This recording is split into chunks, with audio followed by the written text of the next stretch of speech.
All right, welcome back to the IMNerd podcast. I'm your host, Frazier. I'm here with my co-host, Kenny. Yo, yo. And we're finally talking about Solo Leveling. I know that this has been a huge anime for a while now. I've heard so much about it before I even ever watched a single episode. I didn't even know what it was about. Before the anime aired, like I'm talking about years before it aired, multiple people told me that, oh my God, Solo Leveling, you have to read it. You have to do this. The manga was amazing. It's Korean originally, not Japanese. So everyone was just telling me that it's amazing. It's insane. When it finally gets an anime, it's going to be the best anime you've ever seen. And while I do not think that that is true, Everybody loves. that is like People the thing. love. Why That's do they the- love doing I don't that, yo? know why they What? set every anime up for failure that way. What? They really do. They really I do. don't like it, Kenny. I do not like the new generation. It's always someone young too. They're never my age or your age or older than us. It's always someone in their 20s who says ridiculous things like that. This is going to be the greatest thing you've ever seen. And I I'm promise you, every anime you've have ever you seen is hot guys garbage when seen it compares. Hunter x Hunter.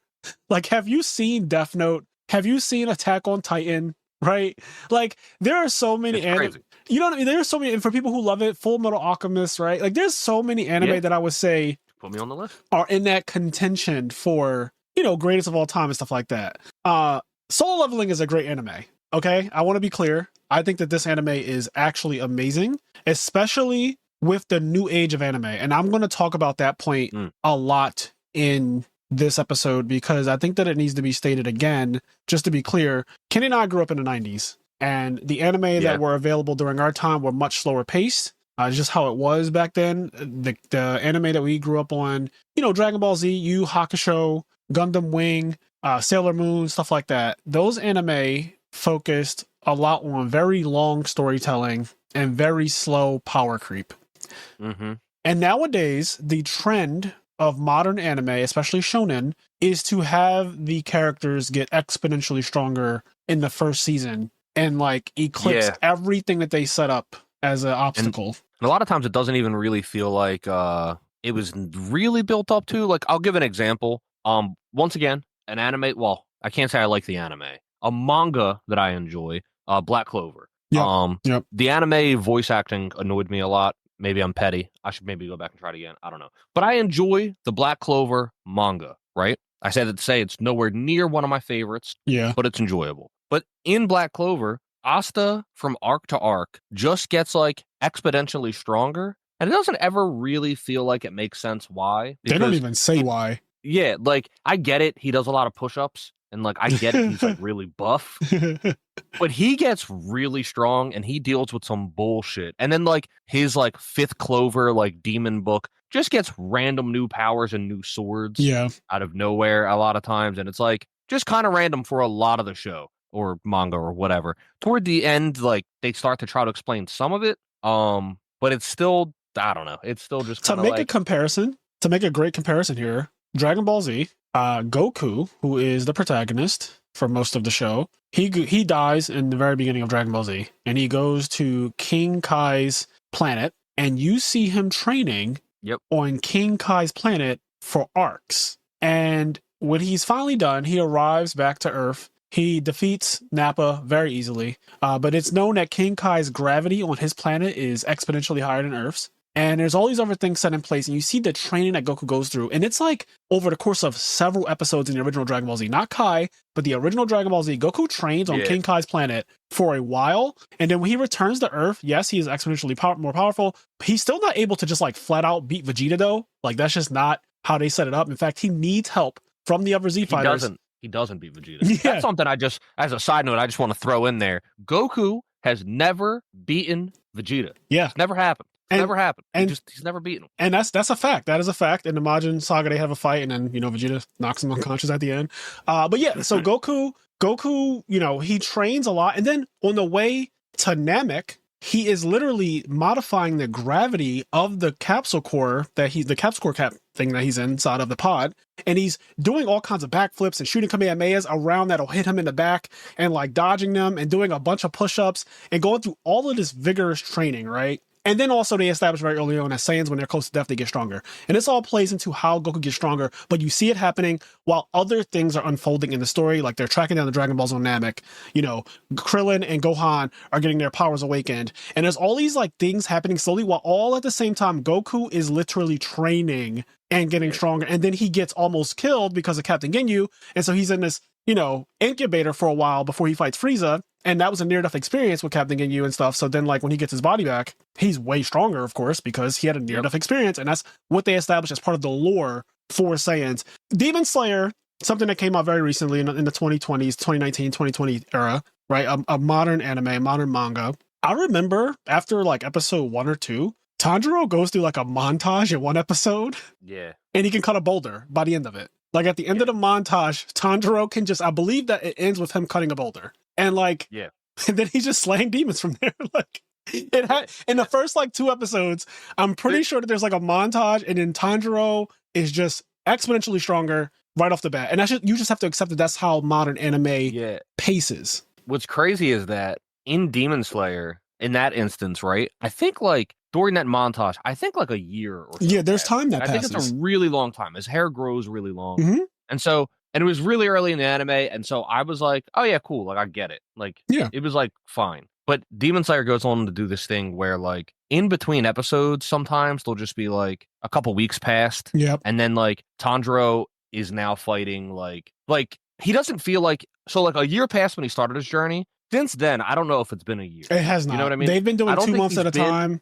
After Mugen Demon Train Slayer for a full year. If he has, it's been 1 year and not 2. In that time, he's come across the strongest demons in the known universe. Yeah, they're actually the tippy top tier. And like he's coming out alive. Where Hashira's, the strongest demon slayers of all time, have always died. Yes. He's just like coming out alive. And like beating it's just kind of like, what the fuck? Like he and Tengen beat the fucking upper moon, the 6 upper moon together. And Tanjiro was pivotal in that fight. Like he cut off the head of one of them, and I think the other people cut off the other head.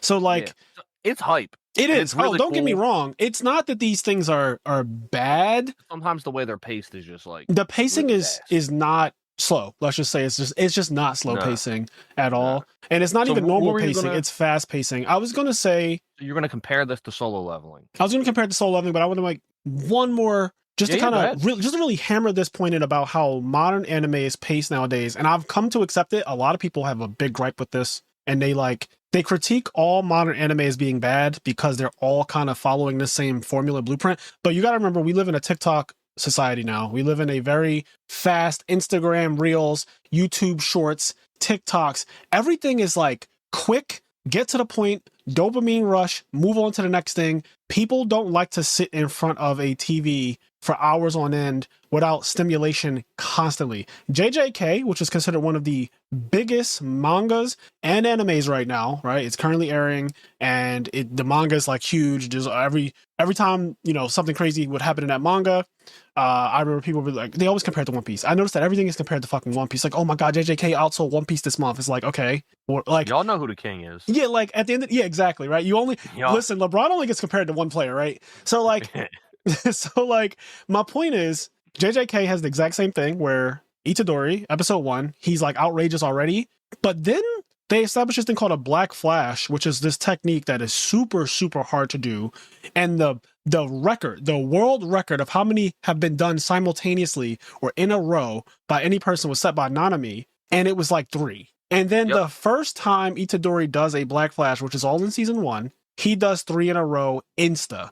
Like insta, the first time you ever see him do it, he does 3 of them. So it's like, damn, you established something that's supposed to be this really hard to reach, really high to attain thing, and then you immediately have the main character break through it. So, the pacing is extremely fast, and that's kind of the point. Yeah. I want to say, so on to Frazier's point, the pacing's really fast, and it's like sometimes you're like, oh man, because expectations are set up and then they're immediately smashed. And sometimes that's a really good writing technique, but it feels like that's used all the time.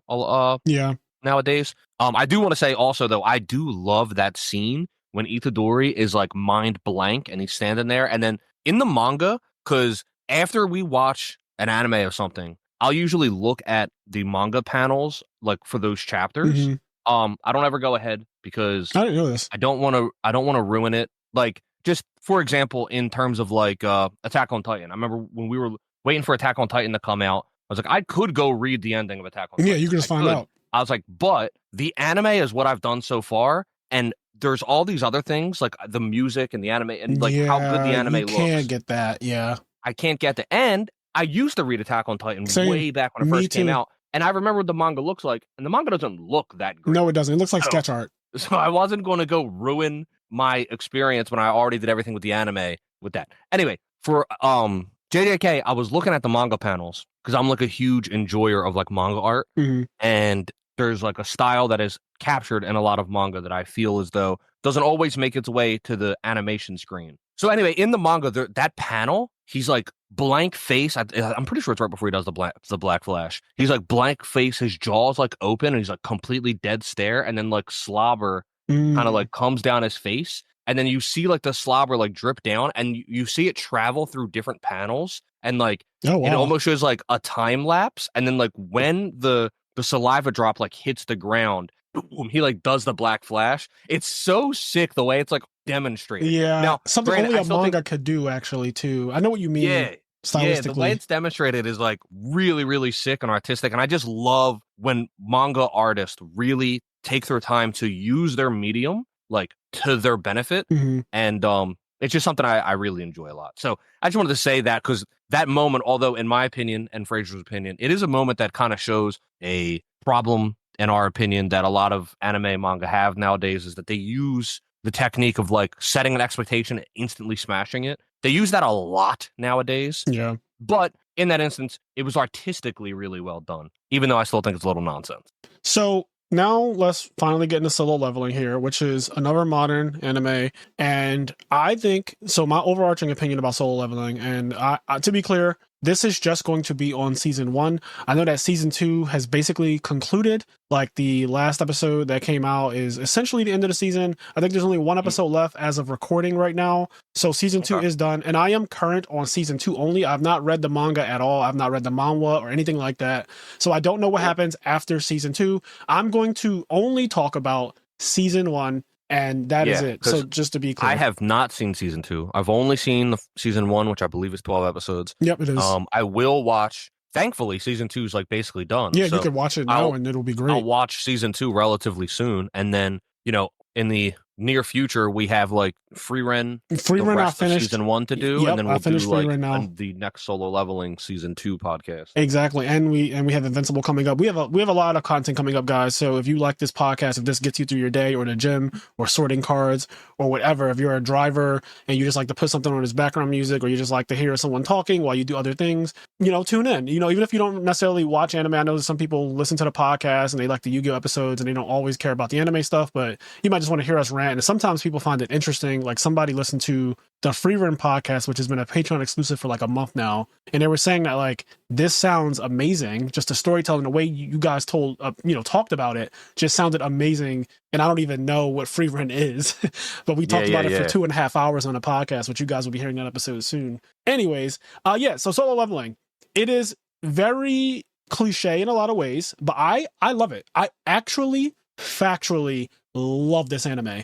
I wasn't expecting it at all. When I watched it, it was on a whim. I started Free Ren and Solo Leveling at the exact same time. I don't know why I did that, but I think I got extremely lucky because like both of these anime, they do two very different things to me, but both of them hype me up in different ways. Like I think Free Ren is some of the best writing in anime that I've seen in a long time. Free Ren is already in my top 5 anime after season 1. And I felt like the potential for what's the one with the children that are getting eaten? The Promised Neverland? The Promised Neverland season 1, we ranked this like years ago, and it's S tier. Like season 1 of The Promised Neverland is fucking an S tier. If the anime continued on that level of writing, that level of tension, that level of storytelling that season 1 of Promised Neverland had, it would have been up there for me as well. But after season 1, they completely ruined that entire thing, and it crashed and burned, which is really unfortunate. Free Run could possibly do the same thing, and then I'll adjust it. But if I'm just judging season 1 of that, it is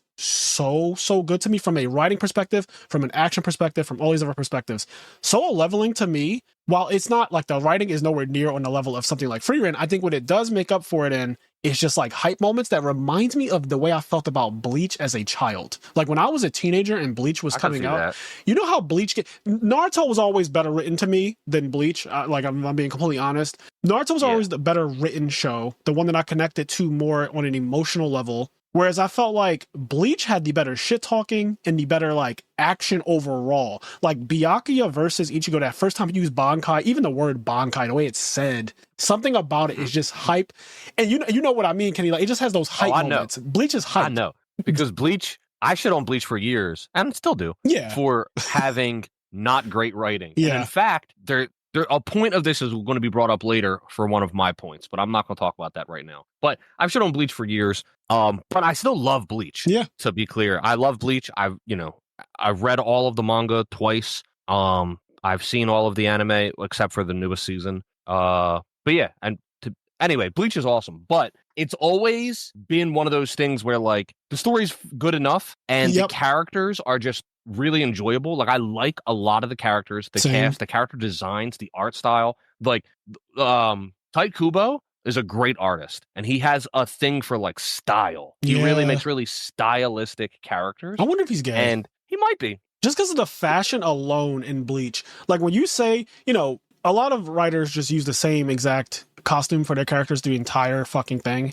for the most part. Like they'll use the same costume. Then you get people who, like Oda uses, like every time they go to a different island and a different costume and stuff like that. And then you have like Tite Kubo, who I think is literally the king of fashion when it comes to anime, like popular anime. Because I can't speak to all the mangas out there. I can't speak to all the animes out there that have ever aired or anything like that. But in terms of the popular ones, and Bleach is one of the most popular anime of all time, the fashion, for me, a person who loves fashion, you guys know that about the thumbnails by now on the YouTube videos. Like I use my Instagram pictures for the thumbnails and I love fashion. So when I see some of these panels, when I used to watch as a teenager, I'm like, damn, like they be dressing in Bleach. Like they be fucking putting that shit on. But yeah, he's nice. He's nice. But it's fun. Yeah, Bleach was all about that fucking shit talk. And it is one of those things where like it's kind of bad writing. Mm-hmm. It's not even kind of bad writing. It's like it is bad writing, but like the hypest moments of Bleach, because they're still hype when they're happening, is like guy reveals power up. Yeah. And then like catches person off guard, person gets big eyes, oh no. And then like gets shit on, and then right when the guy thought he won, and by the way, the time period of this is like 10 seconds. Oh yeah. Person reveals power up. Yep. Oh, and then it's like, and now they're on top. And now they're on top. And they do this back and forth until somebody gives up. Yeah. It's just like, how many secret powers do you have? Oh, did you know my Bankai actually has another name? Yeah, it lied to literally me. that. My Bankai told me its name wrong. And so I've been used, but now I know its true name. So now I get a did second you know my power Bankai is Puerto Rican and has 3 names? Yeah. My Bankai got married and changed his last name, and therefore I get a fucking power up because of that. So what you thought was my full potential is not, and now it turns into a snake cannon. Yeah. Like, okay, all right, I guess it's a snake cannon now. But that's hype, Bleach. It's amazing. It's not great writing, but it's hype. It's animated very well, especially for the time that it came out. Like Bleach's animation was top tier, and I still think about like the way Ichigo did that flash stepping around Byakuya when he was taunting him when he first did Bankai. That like obviously now when you look at it, it doesn't look as good, but man, in 2004, 2005 or whatever, that shit hits so different. But yeah, Bleach is hype. I feel like Solo Leveling has a lot of that hypeness to it that I remember being 15 watching Bleach and like, yo, this is fire. So the story, the opening of it is what got me hooked. Episode 1, I think, is one of those episodes. It's one of them ones that if you're ever going to watch Solo Leveling, you will know if you like it. In my opinion, right after episode 1 and 2, essentially, I think that you really only need a 2-episode taste of it and you're never going to stop. At least that's how it was for me. So they set up a premise. The main character is this little boy, he's a teenage boy. He's frail, he's weak, he's small, nothing significant about him. Even his character design to me, Kenny, when I first started watching, I said, there's no way this is the main character. He looks like an NPC. Yeah. His character design in the first couple episodes, literally to me, looks like a side character. I'm not joking. Yeah. I actually, it's so much so, when I was watching it, I said, there's no way I'm going to be able to watch this. I kept staring at him going through so he's like going through a dungeon. They do this world building and stuff like that, and they establish that he's one of the weakest hunters in the entire world. He has like no power level. He's the lowest rank you could possibly be. He's a liability on most things that they do when he joins a guild, when he joins a house, when he does anything. as far as they know, as far as anyone knows, he is the weakest. He is the weakest hunter, period. Yeah. Because even for E rank, he is significantly weaker than everybody else. I think at some point, I don't remember exactly, but at some point, I think somebody establishes like they have like power levels, and Yeah. I think they say like E rank power levels are like the average power level of E rank. I think they said is like 100, and I think his power level is like 10. Is Jesus. something at They some point they literally say something along those lines. they literally call him the weakest hunter in the world. That is a Yeah. nickname that they give him in the first couple episodes. It is not like a made up thing. So he is weak and he looks it. And another thing that's important is that like when they establish the world building lore, whatever, when you get your powers, so basically they they lived in a normal world. They lived in Korea, Yeah. normal world, and just one day these like portals, these gates opened up, and they were like portals to different dimensions and different worlds. So it's like an isekai, but instead of one person going to another world, all the worlds come to all the worlds. Right. That's a great explanation. And so when that happened, random people also got like power Awakened. out of Yeah. nowhere. They literally got awakenings. Since that happened, whatever power you get, like there's no getting stronger. You just are whatever power you have, Yep. and no like training or anything. You can't increase your power level. Like you are locked at your power level, and there's no way to make it better. Yeah, you can train to refine your skills. Shit. Right. Exactly. He's locked at being shit. A person can train to like increase their overall effectiveness on missions and things like that, and to learn how to use their abilities better. All of that still matters, but you will never go from being a Saiyan to a Super Saiyan to a Super Saiyan 2. That's not, it's not a thing. Like you will not graduate to Super Saiyan 3 at any point. So yeah, the main character is established to be the weakest character in the show, and I was like, oh god, what am I about to watch? Everyone's hyped up where I'm about to watch this really weak character be really weak. Like how long? Like how much of this am I going to have to watch? And so they explain this whole premise about the dungeons and stuff like that, the portals that open up, and because his mom is basically in a coma that she hasn't awakened from in a very long time, and there's no cure for it. There's no known cure for her illness. She's just been in a coma, and he and his sister are kind of like struggling to make ends meet. So he does these missions where he puts himself in danger, right? Like he goes on these quests with these other people who are actually way stronger than him. He puts himself in danger in these situations so that he can earn some scraps of money to like put food on the table, to pay some bills and do things like that, which is a very noble thing. That is also very relatable. And this is one of the things that makes Sung, to me, a very likable main character, because I come from a struggle, like flat out. Like, I don't know how else to say it. Like, I didn't come from riches. I didn't come from like being well off or anything like that. So seeing him literally fight to put food on the table and to help pay bills and like do things like that and to care for his sister and all that, even though every time he does it, he's like, fuck man, like I'm getting hurt and I don't even get after I do one of these quests, I don't even get really much of anything, but like he doesn't get that much money, and he's legit risking his life. Yes. It's not like some bullshit. He gets destroyed a lot of the times. And he has the strength of character, and everybody knows that he really shouldn't even be out there because like, he's weak. But like he goes out there and he keeps doing it because like he needs the money, because at the moment he's the only person that can take care of his sister. And he's the man of the house too. I don't know if that term is still used these days with everything being so progressive now, but Sung is the man of the house. He has a sister and a mom in a coma. His sister's in school. Wait, side note, I don't know if Frazier's been around, but things ain't progressive anymore. All right, we're doing away. We are doing away. We are going backwards. We are going backwards. Actually, like, right. If there was ever a time where being like progressive is not the vogue right now, it's definitely not in vogue. You are definitely right. Being progressive is definitely not in vogue with this current administration. You are 100% right about that. But yeah, he's the man of the house. And so like the old school tradition, you're the guy, even though you're young too, and you deserve to go to college and do that, go to school or get a career and take this really slow grind while your parents pay for everything, which is like, American dream type shit, right? Some people don't have that ability. Some people are not afforded that, where they can actually just go to school and have everything taken care of and just like focus on your classwork. I want you to have a great career so that way you don't have to struggle like I did. I'm sacrificing for you. That's what like parents want to give their children. But some parents unfortunately don't have the means to do that. So then their children have to also, as soon as they're able to, they have to work. And that, I just got that vibe from him as soon as they did that little like montage of him talking about how it's true, I am weak. I've always been weak. I've been putting myself in these situations. They do like this little flash of him always in these missions getting hurt, bandaged up, bleeding, getting healed by his friend. He has this girl who's a friend of his, and like she's a healer. She's not like a high class healer, but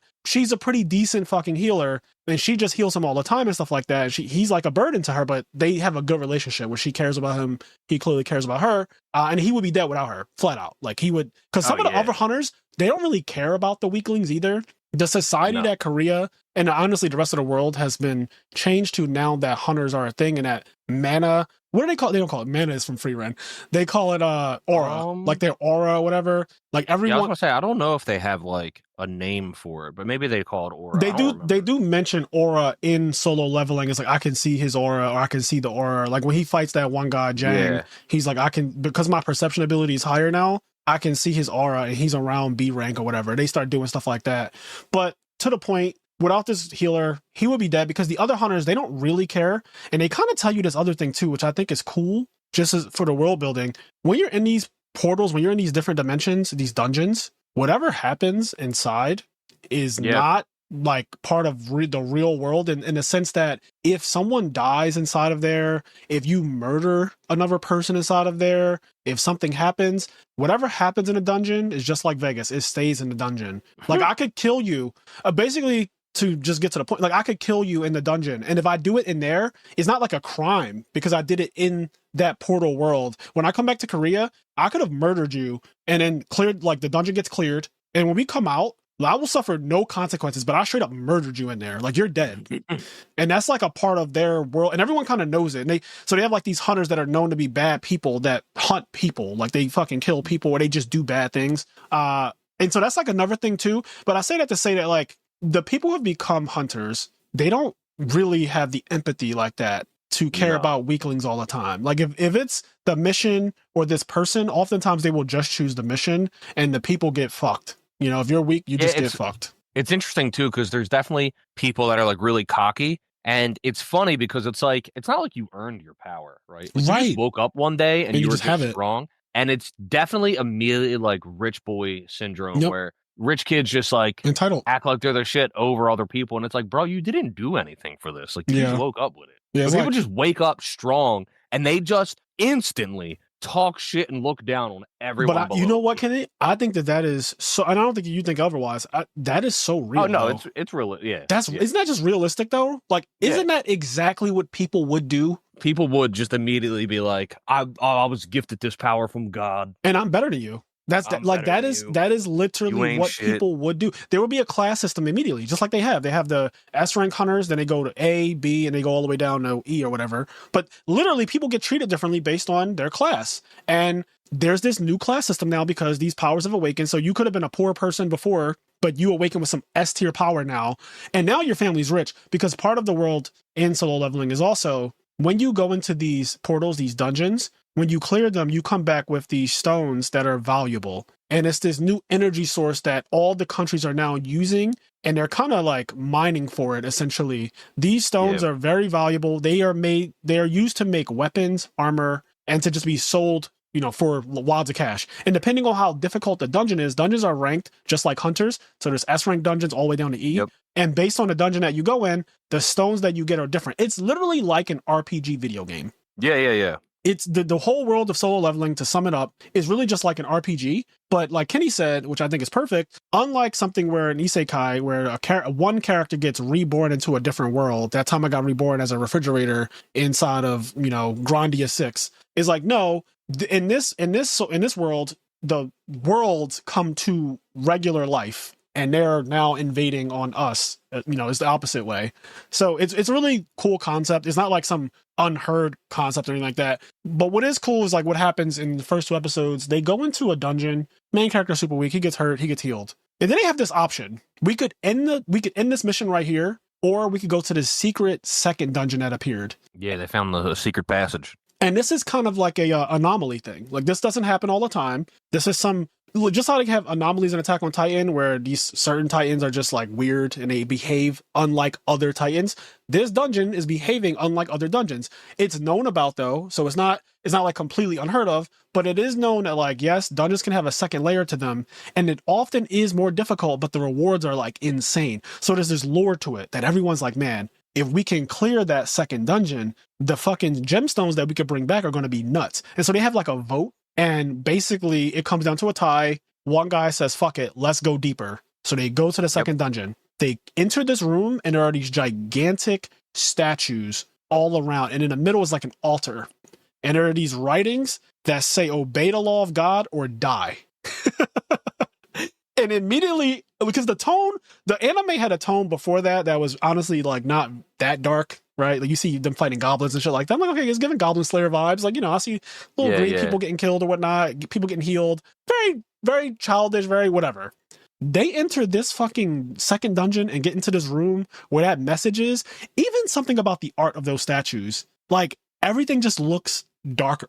And literally, the room they're in is dark as shit. And the main character gets a bad vibe almost instantly. Like he just has this thing and he says it in his head. He has like a little inner monologue where he's like, it's true. I've always survived, but in these situations, I've always known when I'm in over my head. Like I can always sense I'm like things are bad. Like I can always tell when things are bad.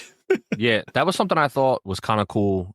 If it was episode 1 or 2, I don't remember, but he was talking about how he's been in a lot of really shitty situations. He's been close to death a lot. And over that time, he's kind of developed like a skill of his own in that like he's able to really assess these situations quickly in order to survive. And so when they're in this room and things are starting to go bad and like they're reading the rule, like he's the one, even though he's the weakest hunter, he's weaker than everybody there. He's the one that figures out a lot of the stuff. Yeah. And he's the reason why not everyone dies, basically, because people start dying. Yeah, one guy tries to leave. And he ignores the rules. And he's like, fuck it, I'm leaving this place. And the second he goes for the door, one of the gigantic statues that is armed, by the way, the statue, a lot of them have weapons. One of the gigantic fucking statues steps out and cleaves him clean. Like cleaves his fucking head off, and his upper half just cleaves it clean off in one slash. And then it just steps back into formation where it was at and goes back to behaving like a normal statue. Like it wasn't, like it didn't just do what it just did. Yeah, like it didn't just do some bullshit. Yeah, so it's pretty cool. He he has like a bit of more of a sense for danger just because of how much danger he's been and how often he's close to death. So his ability to assess the situation is a bit better than some of the other people. He's also able to, I don't know if calm's the right word, but he's able to assess the situation in a situation where you wouldn't be calm and where everybody else is freaking the fuck out. Right. Because in a lot of ways, this is the first time a lot of these people have maybe ever been so close to death because they tend not to take on challenges that are above their pay grade. Right. You're not really allowed to either in this world. Yeah. Whereas basically every challenge is above the main character's pay grade. So he's been in near-death situations more times than he can count at this point. So when he's in another near-death situation, he's able to assess it in a bit more of a calmer way than everybody else. So everybody else is freaking out. Oh, we're all going to die. And then it allows him to be like, hold on, wait a second, and actually figure out how they he starts maybe overcome. He starts reading the rules around the room. And just kind of to fast forward, a bunch of people start dying because they're not listening. And the girl, the healer who he's with, she can't even move. She's paralyzed in fear. She's traumatized because people that she's been friends with, that she's hunted with before, that she's gone on missions before, they're getting brutally murdered, laser beamed, set on fire, cut in half, arrows through like all kinds of wild, gruesome deaths, like some Saw type shit. Like it's very gory. And as I'm watching this, I'm like, oh my God, this is like Attack on Titan episode 1. This is like watching Eren's mom be eaten. This is like not on that level, obviously, but you get the idea. Like people are getting brutally murdered. And like in Attack on Titan season 1, episode 1, when the fucking Titans storm through, they start just killing people. And that's the vibe. I'm getting like this feeling of dread where that there isn't going to be like a good outcome here. There's not going to be some superhero, no S-rank dude is going to come into this dungeon all of a sudden and stop everything from happening and save the day, and everyone's going to be safe somehow.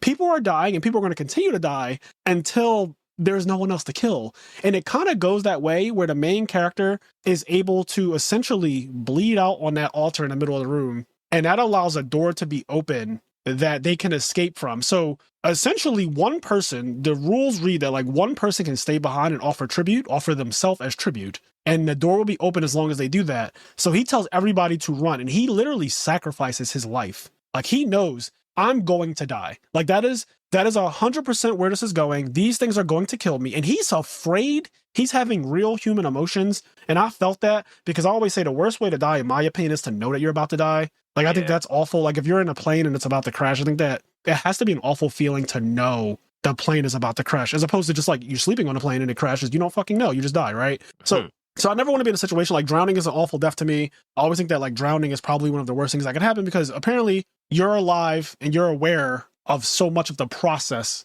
before you die when you drown. And so he's making all these like thoughts in his head and he's saving people at the same time. He's doing something extremely heroic. And so everyone escapes. I thought maybe there would be some solace in that. But then the episode continues with those fucking gigantic statues just literally mutilating his body. I'm talking about skewering like Kenny. It was bad. They were skewering him, lifting him up in the air with spears and javelins and swords, and like cutting off whole body parts, slicing him. Not enough to kill him immediately, but just to like kind of torture him. It was giving torture vibes. And so yeah, he dies. Basically the first 2 episodes, the main character literally dies. It was just very similar to Attack on Titan. Eren dies in like episode 5 or some shit, right? Spoilers for Attack on Titan. Sorry if you haven't seen it. Too bad. Eren dies. It's kind of funny to say that. But the main character dies, and then he wakes up in a hospital, and there is this fucking UI, a floating interface, like a video game, like a video game menu, floating in the air in front of him, and a nurse is talking to him, and he's looking at this screen in front of him, and it's talking about, you are the player now, and you have these missions that you have to do. And he's looking at the lady, and she's, he's kind of ignoring her because what the fuck is this interface in front of me? And he says, can you see anything right here, like in front of you? And he's, kind of alluding to the screen that is literally floating in the air in front of him. And the lady's like, I don't know what you're talking about. Like, I don't see anything. He's like, you don't see like a fucking interface right here that you can interact with? There's nothing here for you. And she's like, no, there's nothing. You're probably just a little, you just woke up from a coma. So you're probably a little not all the way there. Right. It kind of blows him off. She leaves the room and then he starts interacting with the fucking interface. And the premise of this entire anime is that the main character is now the player. We still don't know like why as of season 1. We don't know why or what happened, but he's been resurrected because he 100% died. And now he's been resurrected as the player and he can actually get stronger, which is not a thing in this world, except there is a precedence of something called a reawakening that some people can have where they start off at C rank and then they awaken one day and they're A rank all of a sudden. That can happen. It's extremely rare. And the government makes a note of it every time it happens and they go visit the person when that happens and stuff like that. It's a whole thing. But what's happening to him is something on a completely different level. And he doesn't fully understand it yet, nor does he take it serious because it tells him to do a Saitama level workout. It's like do 100 push-ups, 100 sit-ups, a 10-kilometer run, no air conditioning, all these other things, right? It tells him to do the exact same thing that, like, it's a parody. Solo leveling has parody parts of it that are literally mimicking other anime. In fact, I think it takes a lot of inspiration from Hunter x Hunter, not only because they literally call the workers there who have aura, who have abilities, they call them hunters, right? But then the very first scene of the entire anime is an arc where these people are fighting against fucking ants. Like, they're fighting against ants, and you find out that it didn't go well. You find out that, like, they had a war against these ants on this island called Jeju Island, and they lost. Like, they've been trying to, I don't know, destroy this island or fucking invade this island where these ants live, and they've been failed. They're on the 3rd expedition, I think, when the show starts. Like, it's like expedition number 3 was a failure. And you see it in the beginning, and I think you see people getting, like, killed and stuff. You see a bunch of S-rank hunters come in, and they kind of beat a bunch of the ants or whatever. But the point is that between the ants being really, really powerful and really strong, and then the main protagonist being called hunters, I was like, what the fuck? Like, this is blatantly just Hunter x Hunter, right? Like, the most known arc in Hunter x Hunter is the Chimera Ant arc. Everyone knows that fucking arc who's seen Hunter x Hunter. Everyone talks about it, even though I personally don't think that's the best arc of Hunter x Hunter, but it's, it's a good arc. I don't think it's the best one, but it's the one that I know everyone knows. Like, everyone knows that. If I say Greed Island, people be like, what the fuck is that? But if you say Chimera Ant arc, people are like, oh yeah, I know that one. So damn right. They take a lot of inspiration from that Chimera Ant arc. And then they also take inspiration from things like One Punch Man, because the main character can get stronger by doing, honestly, in the beginning anyway, with the push-ups, the sit-ups, the run, and all that stuff, he can get really strong from almost nothing. And that's kind of like the premise at first, but then it takes a lot of turns. So now that we've established like that premise of this is the way the world is set up, and we can go anywhere, talk about anything, but I just kind of wanted to spend a couple minutes just establishing this is what solo leveling is at its core. Main character gets killed, wakes up. He is now basically the main character in a video game that you would play. Like if you played a Final Fantasy, you have this character who can literally get stronger now. And in the world that he's in, that is not usually a thing that people can do. So he's an anomaly. He's like Neo in the fucking Matrix, literally. Yeah, at the moment, as far as we know, he is the only person that can get stronger. Like Frazier said, reawakenings are a thing where like one day you might just wake up and you're just stronger, but there's nothing you can do to do that. You can't train.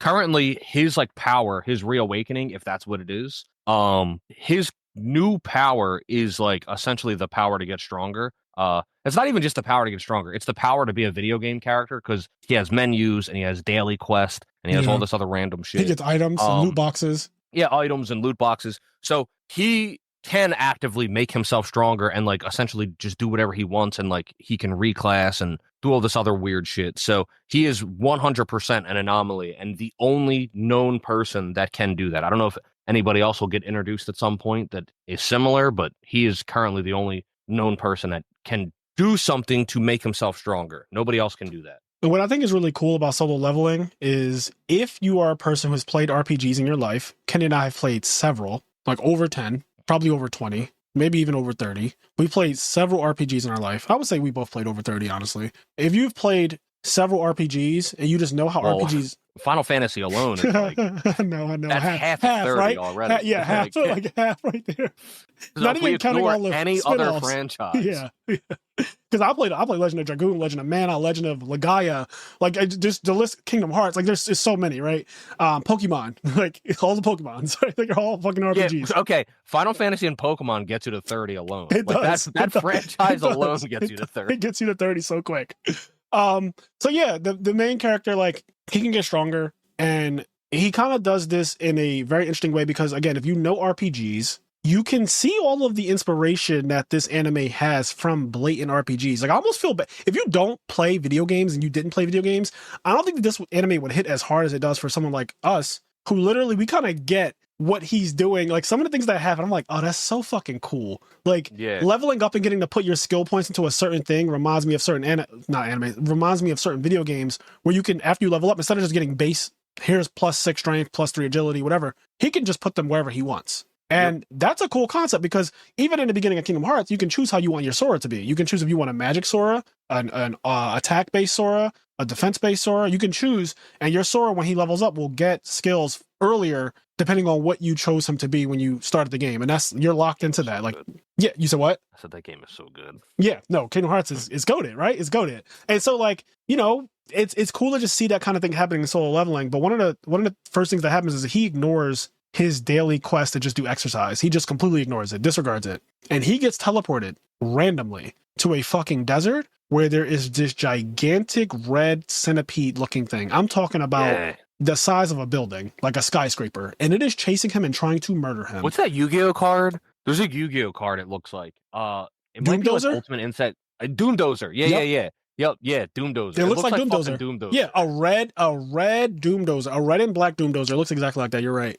So I think it's the same exact insect actually. So he's getting chased by a Doomdozer, and he is running. And it says that he's do this for 4 hours. It says survive for 4 fucking hours. And so it's a punishment quest. It's a punishment daily. Exactly. It's a punishment quest. And so he's running from this thing. And eventually, you know, time passes. He survives at the, you know, skin of his teeth. The thing's about to kill him. He gives up running. He's like, "Fuck it, I'm done." And then as soon as he gives up, he gets teleported back. And it's been 4 hours, so he lives. He gets back to the hospital. He's like teleported back there, and like he still has all of the damage and sweat and stains of dirt and shit that were on him when he was in that punishment quest. Like it's not like that didn't happen. That happened.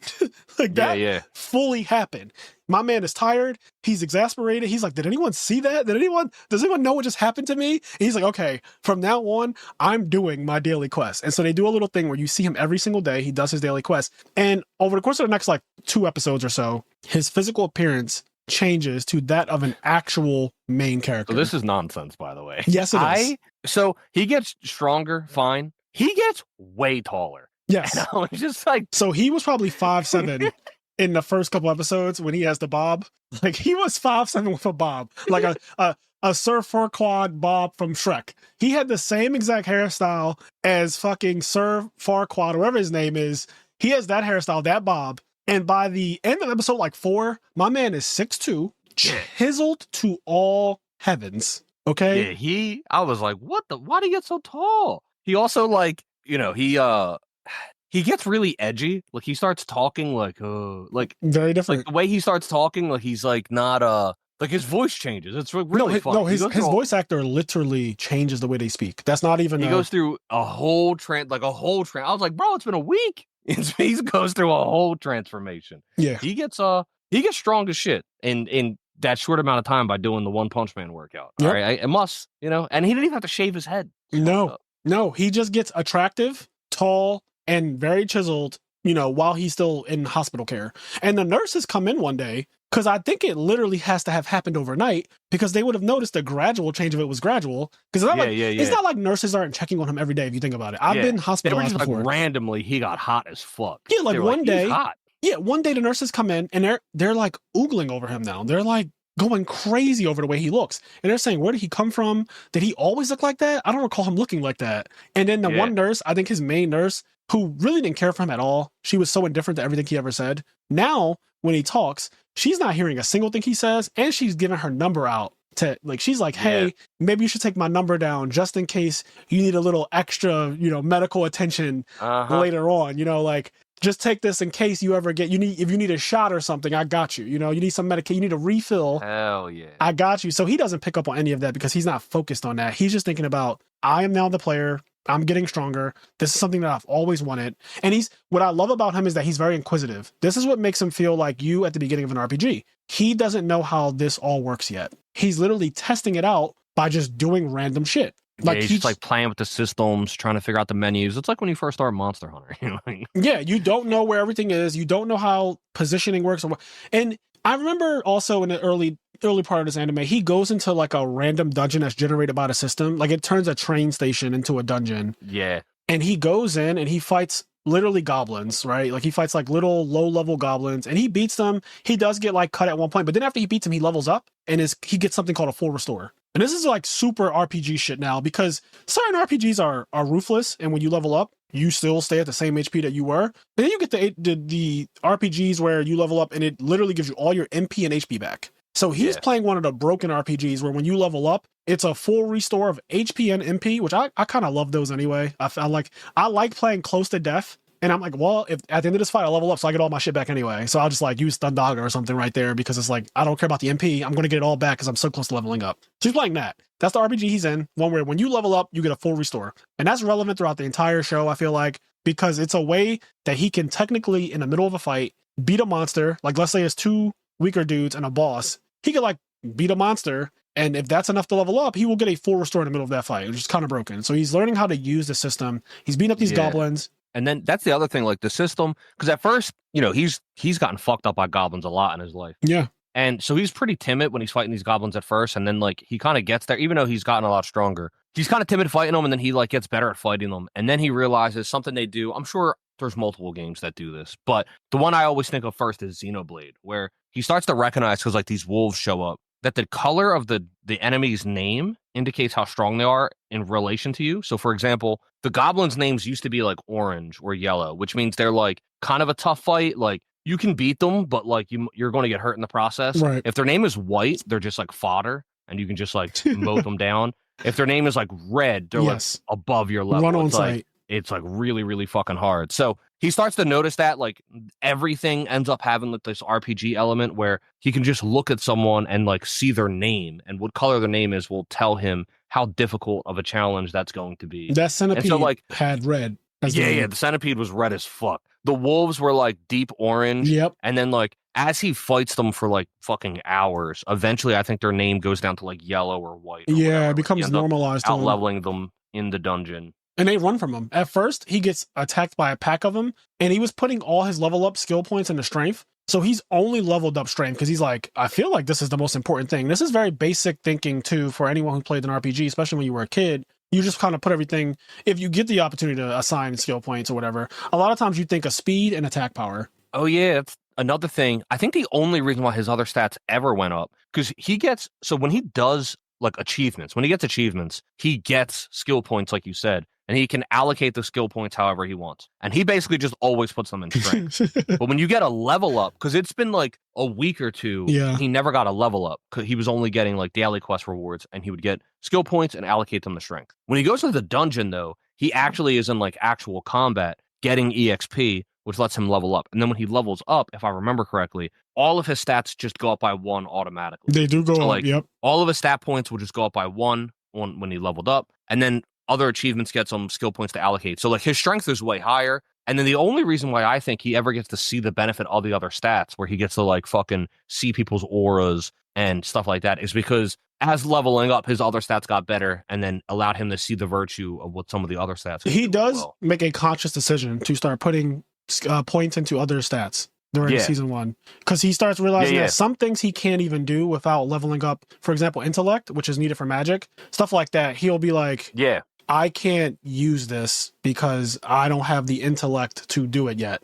Like, I don't have a magic ability. And so he makes a conscious decision to start putting, but for the most part, it's all strength. You know, at some point he realizes maybe I should start changing. I think what I was saying is basically just that I think he starts to realize, and part of what makes him to make the decision to change is that when he levels up, all his other stats go up, and he starts to see the benefit of those stats. He's like, oh, okay. And then he starts figuring out the system more. Because his like, perception is one of the things that goes up.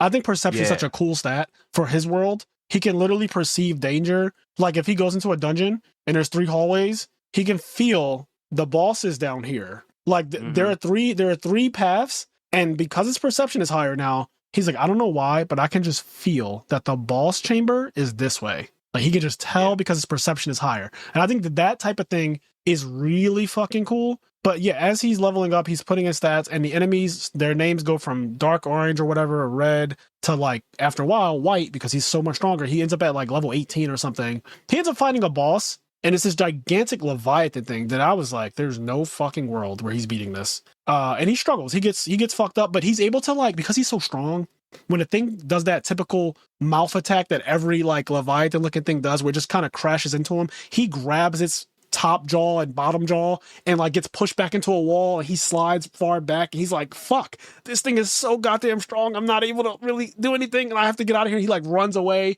and crashes into a wall, and the thing is all, like, you know, going crazy and shit, like screaming. He's like, what am I going to do? Like, how am I going to beat that thing? That thing is ridiculous. I can barely hold it back. And he's trying to think of a plan, and eventually, after, when he's about to die, because he gets to a point, of course, it wouldn't be Sung Jin-woo if he wasn't about to die. He's about to die, and he just gets like a, fuck it, I'm just going to go for it. And he grabs it and just squeezes it with all of his strength, because he put everything in the strength, and it kind of does work out for him, honestly. Yeah. He puts everything in the strength. It's he just a solid stat. It is. Strength, you can't go wrong.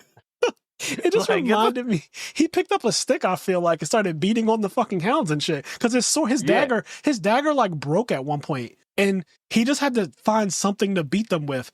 So he started jawing them, I think, like just punching them flat out. They have like, oh fuck, excuse me, I was yawning. But they have like these steel jaws. Yeah. And at one point, he just punched the shit out of it and like broke the jaw. Yeah, he's like, all right, I got like 27 points in strength. I'm gonna just see if sucker punch works. And he sucker punches the fucking thing, and that thing falls down. It just runs away. It's like, that fucking hurt. So yeah, when he fights his Leviathan balls, he just crushes it. He grabs it and just starts squeezing. And he does one of those, this is all of my energy that I have left. I'm putting everything into the squeeze. And he just fucking squeezes as hard as he can. And it dies. It literally just dies. Yep. And he gets this cool ass dagger. I'm talking about a fucking sick looking dagger from that thing that has like a venom strike or something. I love this. It's broken. He gets a weapon, and the interface pops up, and it tells him attack plus 20, also has venom imbued into it. And it has, like, you know, all these things, right? It tells you all these things that it can do. And it gives a description. The dagger from the venomous, whatever the name of the blue creature, the blue Leviathan thing was, the dagger from this thing, its strike is lethal, inflicts poison on enemies, all this other stuff. And I was like, oh, that's so awesome. Like, I would love that. And then he's like, how do I, like, put this thing away, though? And then he, like, lifts it up, and it just disappears. And he's like, now, can I pull it back out? And he, like, puts his hand out, and it just appears back in his hand. And so he's learning how to use the interface and the items that he has. He equips things throughout the anime. He'll equip like a helmet or a cape or something, but it doesn't actually physically happen. It, like, gets equipped where you see a little silhouette of it, and then it kind of disappears off of him. But the it doesn't stats change are his there. appearance. Yeah, It's funny because like maybe it is a reference, probably. It almost feels like a weird meta reference to old RPGs where you change your equipment, but like nothing changes on your body. Like your character's look is your character's look, but you might go to the new town and get like the Iron Breaker sword, and like you equip the Iron Breaker sword, but like your sword still just looks like the way your sword always looks. yeah, Or you'll get like new armor, but like your character's doesn't change the way they look. very true. Because even in Final Fantasy, that's just a limit. Yeah, that's just like a limitation of video games. But I wonder if that's like a little weird meta reference. I think so. Like, yeah, it does seem like they're referencing old RPGs to be specific too. So I think you're right. I think that the whole equipping things but not changing your appearance, that is a old RPG Final Fantasy thing. Final Fantasy 7, 8, 9. You can equip whatever you want. Unless it's your weapon, it will not change in battle. It will not change outside of battle either. Yeah. Like you'll have the iron bangle, then you'll have the carbon bangle, then you'll have the titanium bangle, and they'll no appearance changes at all for your character. But you know that your character's getting more defense. You know they're getting more materia slots. They're getting stronger about equipping these things, but it doesn't actually like change the way they look until I think Final Fantasy X. You literally see like he has on this, or Lulu has on this bangle or whatever, and it literally in battle looks like a different bangle. You can see it. Yeah. So it's really cool that he can equip things. He can call items out. He can also like bank potions and things like that that restore a certain amount of HP. Oh yeah, there's a shop too that he can like, because the game itself has its own currency. Yeah, that he can like use to buy and sell shit, and so like he can buy potions and all kinds of broken shit. Now, in terms of the storyline, so again, his mom is in a coma. He's really happy now that he's able to provide because he's getting stronger. He can go on harder quests, harder missions, but he has to keep a low key because what he has done is unheard of, and he's smart enough to know. Yeah, he'd become a government experiment. 100%. Just like if I woke up with powers, I know that I have to keep that shit on the low for the same reason that Sung Jinwoo's doing it. You can't just wake up one day and be... Depends on how strong my powers are. If I wake up Vegeta, y'all are all going to know. Yeah. Because then you literally don't care. I don't know if you ever saw that one Superman movie. I think it was Superman versus Batman, but basically it was a Superman movie, one of the more recent ones, and they were explaining how there's actually nothing that anyone could do, even if they know about like who he really is, like what his weakness is, being kryptonite. The Earth can't do anything. Superman is just, he's far and beyond stronger than everything on the fucking planet. And I think that this is the movie where, I think it is Superman versus Batman. He comes into court with like, shackled. He has fucking handcuffs on, but like, it is such a farce. But he goes through with it. Like he goes through with a trial and they're like berating him and yelling at him and saying, he's an abomination. He shouldn't exist and all stuff. He has on cuffs. And then obviously towards the end of the fucking trial, he just like lifts his hands up and with the most ease of the movement of his arms, breaks those fucking cuffs and they just disintegrate off his body. I can break these cuffs. Yeah. So it's kind of giving that vibe. But yeah, he doesn't want people to know. And he does get visited by two, let's say, government agents. They come to ask him some questions because the dungeon had a lot of murders in it. Like a lot of people died. And so this is a huge news story around Korea that, a bunch of hunters went into this dungeon and a bunch of them did not make it out. And so they're investigating what happened because everyone is kind of traumatized. In fact, his healer friend, the girl, she hasn't gone on a mission since. She hasn't really been leaving her house. She's been kind of just like super traumatized from seeing people die like that. And Sung, the main character, he knows when he gets interrogated by those guys, he's not really telling them anything. He's like, yeah, I don't really remember too much. Shit went bad, but my brain's kind of foggy. I've been in a coma. Yeah. Can't remember. Like he just pulls a can't remember. This is before anybody, I mean, not anybody. This is before he's done all the training. He doesn't really know what's going on. Mm-hmm. So he actually gets excited because they're saying like, you might've had a reawakening. He's like, oh shit, test my power level. He's like super hype. Yep. They test his power level and it's still like garbage. It's like 10 and like, never mind. I'm sorry to get your hopes up. And he's like, shit. Yeah. So like, can't he's remember. Not actually any stronger, but he's got this broken ass UI that, the UI is insane. So, he realizes that I'm going to go on stronger missions now. And I'm still going to be really low key about it. I don't really want to be too flashy about everything. Like, I don't want people to catch on to how powerful I really am. So he will let other hunters kind of like take over and lead. And he'll just, if something does come his way, he'll fucking murder it. Like he'll just like if a goblin comes his way now, he will just casually stab it in the neck and just like Like, I didn't do anything. He was like decapitate an orc, like a giant orc that just like got past the fucking hunter in the front. It'll get to him, and he'll just cut in half. He'll just casually cut in half while no one's looking. Don't ask me. Like, no one's looking, and all of a sudden, that same orc that was like giving the B rank hunter a problem, it'll just be decapitated. Yep. Don't listen. I was just back here. You killed it. You didn't see that you killed it? Your move was cool. That was actually kind of sick. Yeah, it was like an after effect, you know? Yeah, that was decapitation. I saw, yeah, like you might be getting stronger. I know they said you can't get stronger, but you might be getting stronger. That's kind of clean. You might be getting stronger is the most gaslighting shit I've ever heard in the world when you can't get stronger. You might be getting stronger that's such a gaslight. Like making someone literally feel like they're crazy. Vibe he's on, you know what I mean? He is though. I think he literally is gaslighting people. Oh, he's gaslighting the shit out of people. Real quick, I wanted to say something also kind of about the story, something that I appreciated. It's just a fun little thing. When he like got hot and all the nurses were all hot for him. Something I thought was cool. I really like the relationship he has with his family. It's a really cute moment with his sister, and I really appreciate. Hopefully they don't go in the direction. I really appreciate that his sister's not fucking horny for him. I'm really tired of like the SAO. It happens in isekai a lot. And even though this is like, I still kind of consider this an isekai, even though it's not. It's like it is and it isn't. It has reverse same, isekai. Yeah, it's like a lot of the same makings. It's a new isekai, genre. and a lot of the isekai genre shows, the power fantasy isekai shows, they all just have every woman that exists, regardless of whether or not they're biologically related. They all just like want to fuck the main character. I appreciate the fact that the sister and him had this really cute interaction where she was like, because he gets taller, and I feel like not enough people talk about the fact that he's taller. His sister does this thing where she's like, did you hit a fucking growth spurt? She was like, I guess like boys can hit a growth spurt in their 20s or whatever. Yeah. And she's like doing this thing where she's comparing their height. She's like, oh, you're taller than me. And they're having like this little time. He like does a typical guy thing. He kind of yawns and lifts his arms up, and his shirt lifts up. And she can see like his abs and his V line because he's in like pajamas and a t-shirt. He's in a white tee and like pajamas, and his pajamas are kind of sagging a little bit. And she's a human being, right? It's not incest, but she notices his body. Like she blatantly, she's like, what the hell? She blatantly notices, like, first of all, my older brother, my older brother was a scrawny, wimpy looking kid, and now all of a sudden he's like this chisel model looking guy.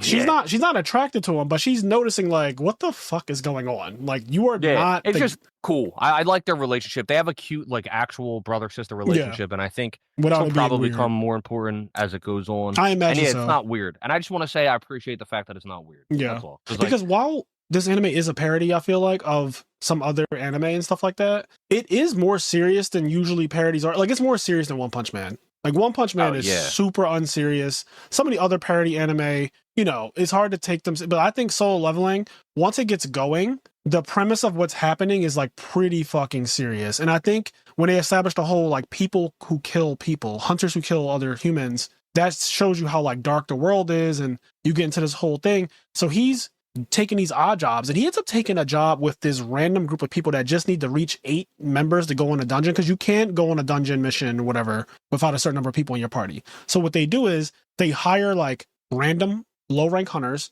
and they tell them, hey, you're just going to join so that we have the right numbers. You don't really have to do anything because we're strong enough. They have like a B rank guy as the captain, right? So he's pretty strong. Like B rank, the difference between ranks in this world is huge. So somebody being B rank and you being like a C rank, you could never beat a B rank as a C rank. That's how it is. The gap is that big that a C rank is never beating a B rank, and a B rank is never even coming close to beating A rank. And dear God, the S rank people are like on a whole fucking different level, as you could imagine, right? You see them in the beginning of the show. The first scene is S rank people coming into the island with the ants and shit, and they just like zero death for everything that everybody else was dying to. So he's taking these missions, and he ends up on this one where this recruiter is like, yo, we just need a couple people to fill up. It's not a big deal. It's not super dangerous because we're strong. And we're going in lower ranked dungeons on purpose to just get the stones, sell them, make money. We're profiting. Yeah. It's we're just going to work. We just need you to show up for the number. We're just going in the work. We're just showing up. It's no big deal. This also, I think they established it a bit early on, but it really establishes here that even though you can't get stronger, right? Your power is your power. Money goes a long way, and you can get equipment, and equipment can be broken. Yes. Because there's another character who I think he's like D rank. He's not a strong character at all. He doesn't have strong powers, but he's a kid. His dad owns like a conglomerate. His dad's rich. So he has like broken super god armor. He has like all this crazy fucking equipment. So even though he is really weak, he has this really like high tier equipment that helps him be able to overtake some challenges that would be above his pay grade. Bro, like a goblin could never actually hurt him through that armor. Yeah. Their weapons are just not good enough. Like most enemies in an E rank dungeon will just never be able to harm this kid at all, even though this kid is weak as shit. And he's just a little rich kid. He's bright-eyed, you know, super greenhorn, like doesn't really know anything about the world. But his dad is one of the richest people in Korea, and he's able to afford him very nice weapons and armor. And so he joins as well. And they go into this portal with these random people that they don't really know. And Sung is a little apprehensive because he was reading the fine print and he noticed some things that kind of stood out about the fine print, how they only needed a certain number of members and like all these other weird things and how you're going to be paid out equal to this amount or whatever at the end of it. So when they get in there, the main leader dude, the B rank hunter, he has this whole plan where he's going to lead the extra people that he recruited, which is Sung and the kid who's super rich. He's going to lead them to where the boss's lair is, let the boss wake up and kill them, and then he's going to come in and loot everything while the boss is eating, while the boss is sleeping after eating. Because the way the boss works is this big spider, and it eats and then it sleeps for a while. And so he's basically offering it tribute. Like, I'm going to give these 2 human sacrifices. They don't even know. So it's like a really scummy thing to do. And again, this type of behavior is perfectly fine as long as you do it in one of these portal worlds, because they don't count as like the real world. You don't get punished for the shit. Also, no one knows. There's no cameras. There's no anything. There's no surveillance whatsoever. So like whatever you do here stays here. And so yeah, their whole plan for this recruitment thing, they put out this job posting, and they've been doing this over and over too, by the way. This is not the first time they've done it. They recruit lower ranked people. They basically feed them to a boss, and then they loot the place, and then they get out and sell all the things and get richer. And the reason why this works, you could explain. I was going to say, because Jinwoo realizes, like, because their party is like 6. They have like a consistent, as they're going through the dungeon, he realizes they have incredible teamwork. They're really used to work. Like, these aren't, everybody here is not like ragtag guys that got pulled together. Like, these 6 are an established party that do everything together. And then he starts to put together, like, why do they always need 2 more guys? Like, why wouldn't they just have, like, 2 guys that they could just use over and over again? Like, 2 weaker guys that would just kind of become part of it. He starts to kind of put things together. And like, that's exactly right. Why do you have to keep getting new people for this? If you guys do this all the time, you said, oh, we do this all the time, not a big deal. Why wouldn't you just keep using the same people then, right? Why wouldn't you just get a squad of 8? Why is your squad always 6, bro? Yeah. So, and he starts to put it together, what's going on, and there's this other thing too that I want to say about how the world. This is world building. If you defeat a boss of a dungeon, the portal closes. Yeah. So everyone gets shot out. You get shot out the portal, or whatever. Like the portal's open, you can leave, and then the portal. That's it. So the reason why that's important is because let's say there's a bunch of shit to loot there. Like there's a bunch of crystals and gems. If you defeat the boss, though, you just have you're just forced out of it. You can't really. You won't be able to loot all of the crystals. You have to do that before beating the boss, which is difficult if all of the loot is in the boss room. Exactly. It makes it difficult. And in this particular dungeon, the spider is literally in the same room with all the crystals that they really want. So they came up with this nasty plot to feed it humans and then let it sleep, and then they'll just come in while it's sleeping and then quietly loot everything, and then that'll be that. That's kind of what their thing is. And also because there will be no traces once those humans get eaten, and also it happens in a portal, there'll be no consequences to suffer from it. And they can just keep doing this over and over. But yeah, Sung is there. He realizes the plan, and so he's thinking in his head, I actually low-key think I could just beat this boss. Like, I'm assessing this boss's power. I can feel its aura. And I do feel like, I'm not 100% sure. He's not like super sure of himself yet. But he's like, I do feel like I can kind of beat this boss. So he said, I'm going to fight it. And he tells the kid to stay back. And the kid is like, there's no fucking shot. Because the kid still thinks that Sung is super weak, obviously. Like, he thinks Sung is a pushover. He thinks he's really an E rank. I think that's why his rank is still, his rank is still whatever it was when the show started. Yeah. There's no reason why it would have changed, right? So he thinks, you're going to fucking die. Like, you're just going to, and then the second Sung starts fighting, and this is one of the things I love about this, the music and the animation of Solo Leveling is top tier, which is amazing. It has really, really fucking good animation. When he starts moving and like doing this flash steppy shit, and just like the eyes, the way they glow when he starts, like Kenny has this sick ass wallpaper up right now. I don't know where this wallpaper came from, but it looks amazing. Me neither. It's just I typed in Solo Leveling wallpaper. Sung just has like all of this shadow energy, which is something that he gets in the very last episode when he becomes like the Shadow Monarch. But he has like the glowing blue eyes, which is the murderous intent skill that he literally gains. Like, he gains the murderous intent thing. He starts moving. He gains it on this mission after he beats the spider and does all that shit, and the guys come back and they're like, the guys assume, oh, the other kid must have been able to beat the boss because he has all this broken high rank gear. Yeah. So like it must have been him. So that they kind of changed their plan. Like we'll just get him on our side. Like we can probably beat him, but if he beat the boss with all that high rank gear by himself, he's probably kind of difficult to take out. So we'll just like recruit him to our team, whatever. And then they don't realize Sung Jin Woo's the problem. Anyway, this is where he kind of comes to the realization that like he's going to have to kill other humans. Yeah, the system tells him blatantly to kill those people. Like a pop-up shows up. They get marked as enemies. Yeah, they get marked as enemies because they also have murderous intent. They intend to kill him and the boy. Like they fully intend to murder. They're like, okay, the spider's dead. I don't know how the spider died, but the spider is dead. And we're just going to kill him because he's weak. Like, he's fucking weak. And so they make an advance on him, and he has a decision to make. The system tells him to kill them. And when the first guy passes, he says, I have to be honest with myself. Ever since awakening with the system and getting stronger, I do feel like something's changed. I feel like I'm slowly losing a part of myself. I feel like as I've gotten stronger, the way I feel about certain things that I used to perceive differently when I was weak is just not there anymore. And he makes a decision, and one guy steps to him, and he just slices the guy's fucking throat. Like, just straight up. And when I was sitting here watching this, because I watched all of season 1 in one night.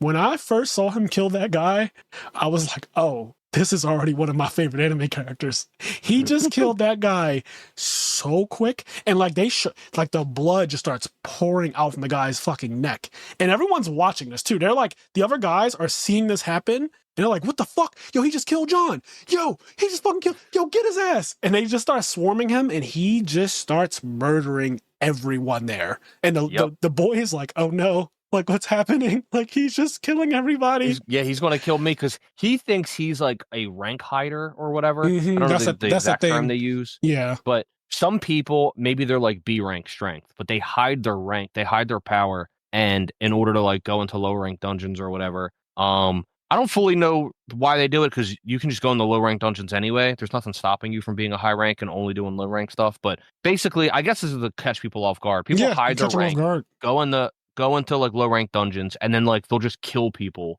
that they go into the dungeon with because like they're fucking psychos. Yeah, because you have to imagine we have serial killers and we don't have powers in real life. Like we have fucking people who enjoy killing other humans and we don't even have powers. These are just like Jeffrey Dahmer just enjoyed killing and eating people and we don't have any special abilities. So like you can imagine if people have special abilities, oh, certainly somebody's going to be a psycho and want to kill humans. Yeah. So he's like, oh my God, this guy Sung is a rank hider, which means he's probably a fucking serial killer or whatever. Because that's usually so he's scared for his life because he's like, oh, he's going to start teeing off and killing me too. Like he's killing everybody else. And to small fast forward when he does kill everybody else, he's all scared. He's like, hey, boss. And he's like shaking. He's like, I'll just carry your bags for you. And he's like trying his best to stay alive. And Jinwoo's kind of confused because he's like, I don't got no beef with you. Like, we're cool. We're good. We're cool.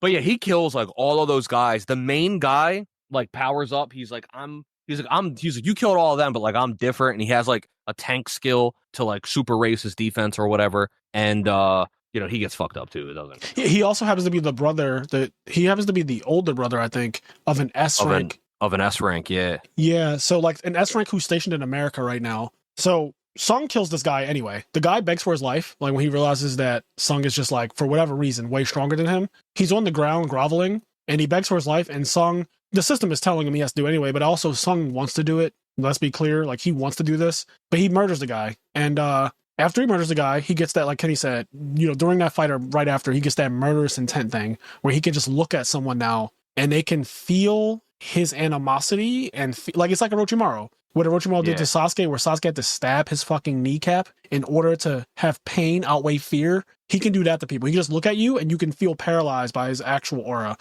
which I love. Murderous intent. Animes use that a lot.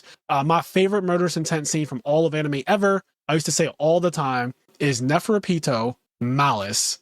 When she, spoilers for fucking Hunter x Hunter, if somehow you still haven't seen this shit. But in Hunter x Hunter, Neferupito, when she's first born, she like senses powerful nen, and it's Kite. Kite is one of the coolest characters in Hunter x Hunter. He's in it for a decent amount of time or whatever. She senses him, and Kite senses her, more importantly. And when he senses her aura, it literally is like this gigantic evil ball of dark energy. And the fucking word malice is just like written and shaking. Like the fucking word malice is the kanji for it is fucking shaking in the air, and he's like, gone, Killua, run. And the second he says that, something fucking darts at him and it just takes his arm off. That murderous intent, like Pito's murderous intent is just to me, that was the most unrivaled murderous intent I've ever seen in any. I felt it. I felt the dread. I felt the nervousness. I felt the fear of like Kite for these children. I felt them not leaving on time, and he'd be like, yo, fucking leave. Like, you have to go. I'm telling you right now, you have to leave. I cannot fight at full power while you are here. You're a liability. If you do not leave, we're all going to die. Like, I felt it. Like, I felt his fucking fear for these children. I felt his fear for himself that he was, like, trying to hide, but not. In this moment, I just have to be blunt. You have to run. Like, dude. Oh, God, Hunter x Hunter is on a different level. It's another fucking level, bro. Yeah. Murderous intent on another level right there. Yeah. I got chills thinking about that. That's not the last example of crazy murderous intent in Hunter x Hunter. But no, God, no. There's so many. Listen, we've given y'all a lot of time to watch Hunter x Hunter. Okay? We are. We still haven't done a podcast on it. We've talked about it many times. It's going to happen. And when it happens, y'all have no excuse to not have seen it. Yeah, right? Hunter x Hunter's good. It's in my top 5.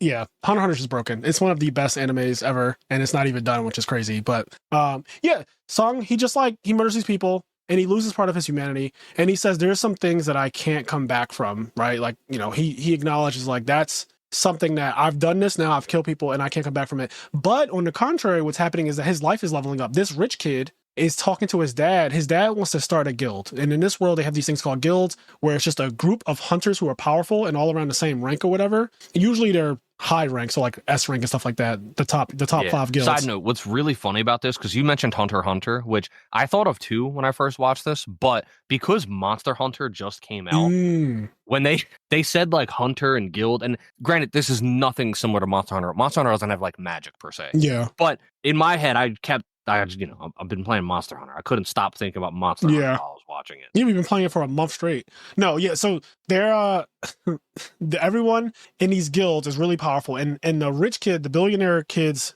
dad, and him are having a conversation, and he has a brother that is supposed to be the heir to the company, like an older brother. And the kid who's dressed in this nice armor, who's been on these missions with Sung, he's telling him like, "Yo, Dad, I actually think that we can start our guild, and I want to be the one to inherit the company, and I want to be the leader of this guild, and I have a hunter who would be like perfect for this type of thing. Like, he's really strong. I've been hunting." You know, he basically, like, he doesn't tell us that all the details. He actually leaves out some key things about it, but he basically says to his dad, "I can start us a guild, and I know that this is one of your biggest aspirations in life now." He just wants to make his dad happy. He wants to bring honor to his family. It's that whole typical, you know, Eastern storyline, right?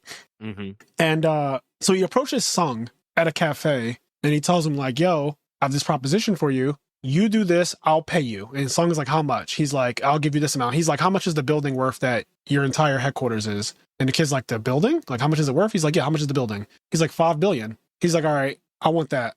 And he's like, "You want 5 billion fucking Korean, whatever the currency is?" He's like, "Yeah, that's what I want." And he's like, "I can't fucking do that. Like, that's insane." And then Sung's like, "All right, then no deal." And then he's like, "All right, hold on. I can finesse it or whatever like that." And I don't know if I'm mixing this up because I haven't seen season 1 in a couple weeks now. I feel like at one point, either this kid or someone else threatened Sung in this cafe with his secret about him being stronger than he actually is. So that's a little bit later. Sung and the kid, they go on like dungeons. They do like a montage of dungeons. Yeah. They do the thing where they get a group of 8 people, similar to the guys that tried to like kill them. They do that thing. But they're like, "Listen, you guys don't even come in the dungeon. Yep, don't even go here in. So we verify the dungeon. We're going to go in. We'll take care of it. We'll come out. You'll all get paid. You just have to be here. And we're going to go clear." Oh, that's right. You need to do a certain number. You have to have cleared a certain number of dungeons in order to start like 30 or in order to start a guild. You have to clear a certain number. So they're just trying to get that. And Sung wants the solo level. Yeah. So they're just like farming, and they're like paying these guys just to like give them authorization. So they end up buying like the rights to like all of these gates.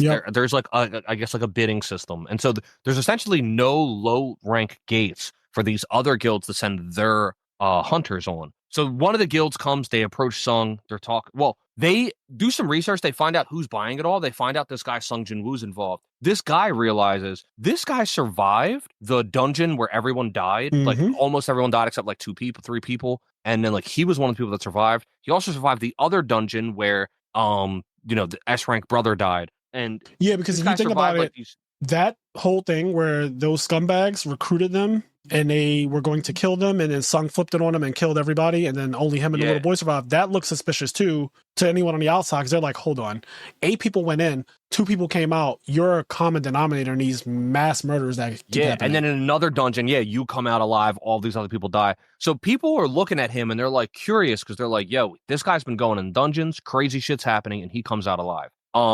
So this guy takes notice of it. He kind of like stalks them. He sees them go into a dungeon, and he finds out that he's solo clearing these dungeons. That he's stronger than he seems. So they go into a cafe, and he starts like negotiating with them and wanting to do stuff. And he offers them like a building or like 3 billion or something like that. Right. And he's like, I can offer you whatever. And he's like, yeah. And then he reveals like they already offered me like 5 billion. Right. It's like a bidding war for him. Yeah. And he's like, you would have to give me your entire building. And he was like, what the fuck are you talking about? And all this stuff happens. And then, because this is actually, that's right, there's 3 things that he came back from. The very first one with the statues, the thing where the guys invite 2 randoms to kill. And then there was another thing where he goes into a dungeon with the guy when he woke up. He wakes up and there's 2 government officials. One of them has purple hair. Sung Jin-woo ends up going into a dungeon with this guy, Jang? 3 prisoners. Is this that Jang dude? Yeah. Yeah. He goes into this dungeon with him, and then Jang, we find out, is actually just like another fucking nutcase that just is fine with killing random people. Yeah.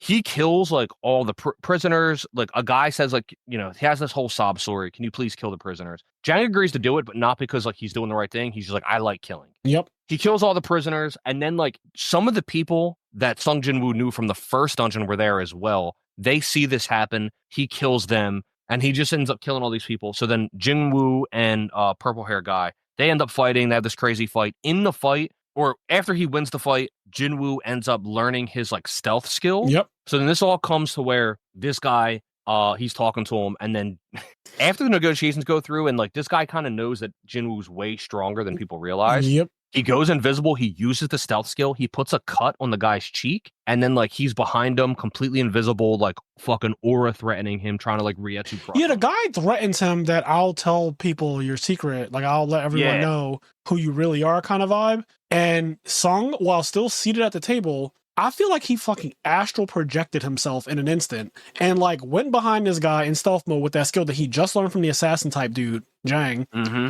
He, like Kenny said, put a cut on him and then tells him, if you think to ever tell anyone what I really am, I will fucking murder you. And I will murder everyone that has ever known you. Like on some severe, like threatening type of shit. Then he just projects himself back. He goes back into the seat and he just like, all right, I'm glad we had this conversation. He just walks out the cafe. Yeah, and then he heals him. And the guy's like, he's like, that's unheard. Like, okay, the fact that you're super strong is crazy. Yeah. He's like, it is unheard of that somebody with those level of strength, that kind of power, also has healing capabilities. He was like, the fact that you damaged me and then healed me is fucking crazy. Yeah, because in this world, another thing is that there are types. So there are, like his friend in the very beginning, the healer girl. She is a healer. That is what her class is. She does not have physical combat ability. And people who are mages, who do like, they can do like thunder attacks or fire attacks, whatever. They typically also can't really fight up close. They're just really powerful mages or whatnot. And the people who are really physical don't have magic power really at all. So people get assigned into these classes. Song is a little bit of everything though. Like he can do multiple things that normally one person is, if you're strong, people will be like, oh, he's a strength type. Keep a distance. You could probably beat him with magic type of thing or whatever. Or he's an assassin type, which is the guy that he fought who was a B rank. Pretty high rank at this time too. The guy who was a B rank that he fought, Jang, he like moves really fast. Like he has this extreme speed move, and he can also make himself invisible essentially. So if your perception isn't high enough, you literally can't tell where he's at. Fortunately, Sung at that time when he fights that guy, and I actually love this part of the show, when those two get into it and like he starts cutting them up and all that, it's just a really cool ass fight. Like that guy was broken. But then he gets killed. They do a speed test and all that.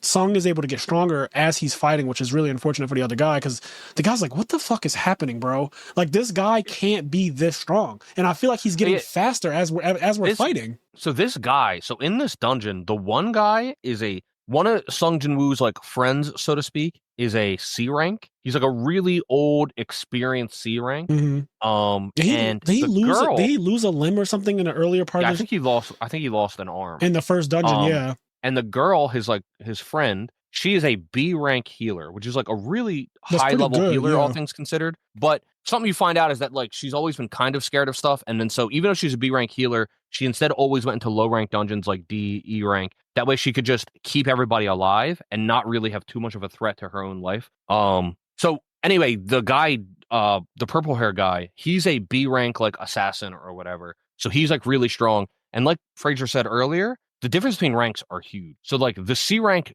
guy has no business beating this B rank assassin dude. So when they come out and like purple hair guy's dead, he's like a government official. They're like, what the fuck happened? Yeah. And he's like, oh, I beat him. Like, because Sung Jin Woo doesn't want to reveal himself. So his friend steps up. He's like, oh, I beat him. And they're like, how? Like, you're a fucking C rank. Like, you can't beat him. He's like, Yeah. oh, of course, it's because of my healer. And then the guy goes, oh, okay, that makes sense. Because it's a B rank healer. And then she's like, oh, she must have like really strong buffs. She was able to like keep him alive.